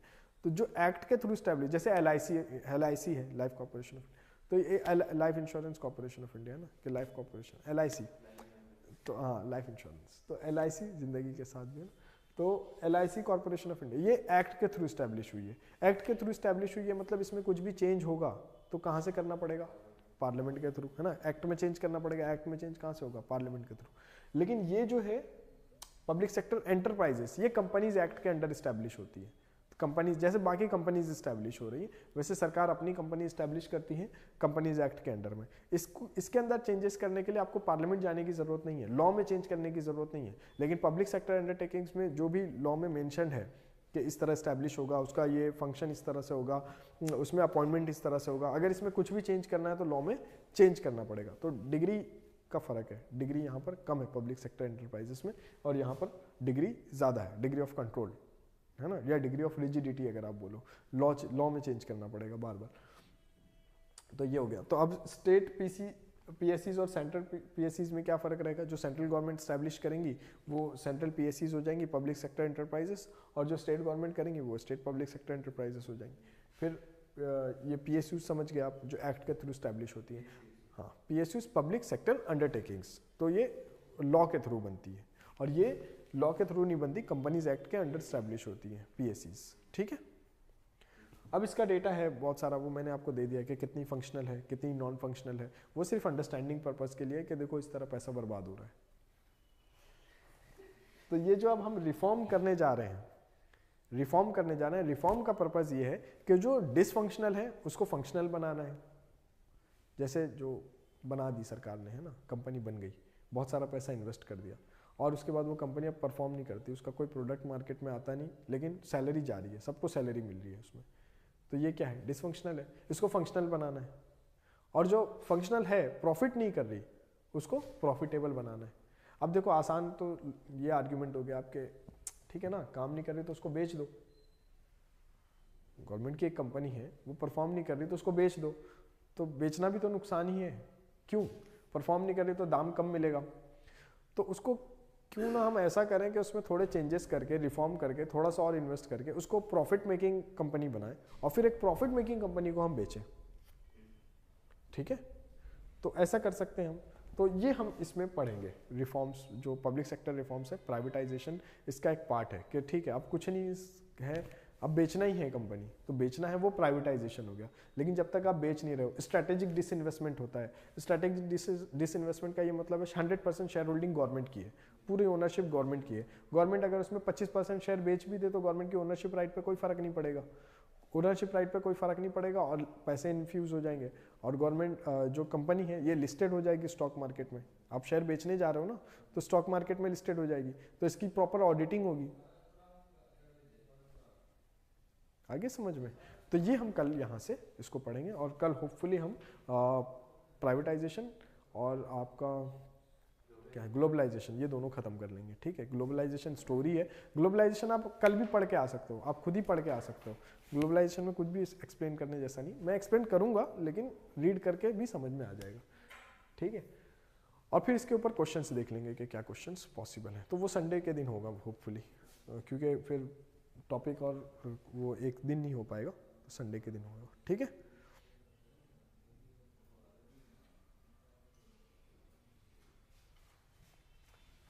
तो यहाँ से फिर हम कल स्टार्ट करेंगे।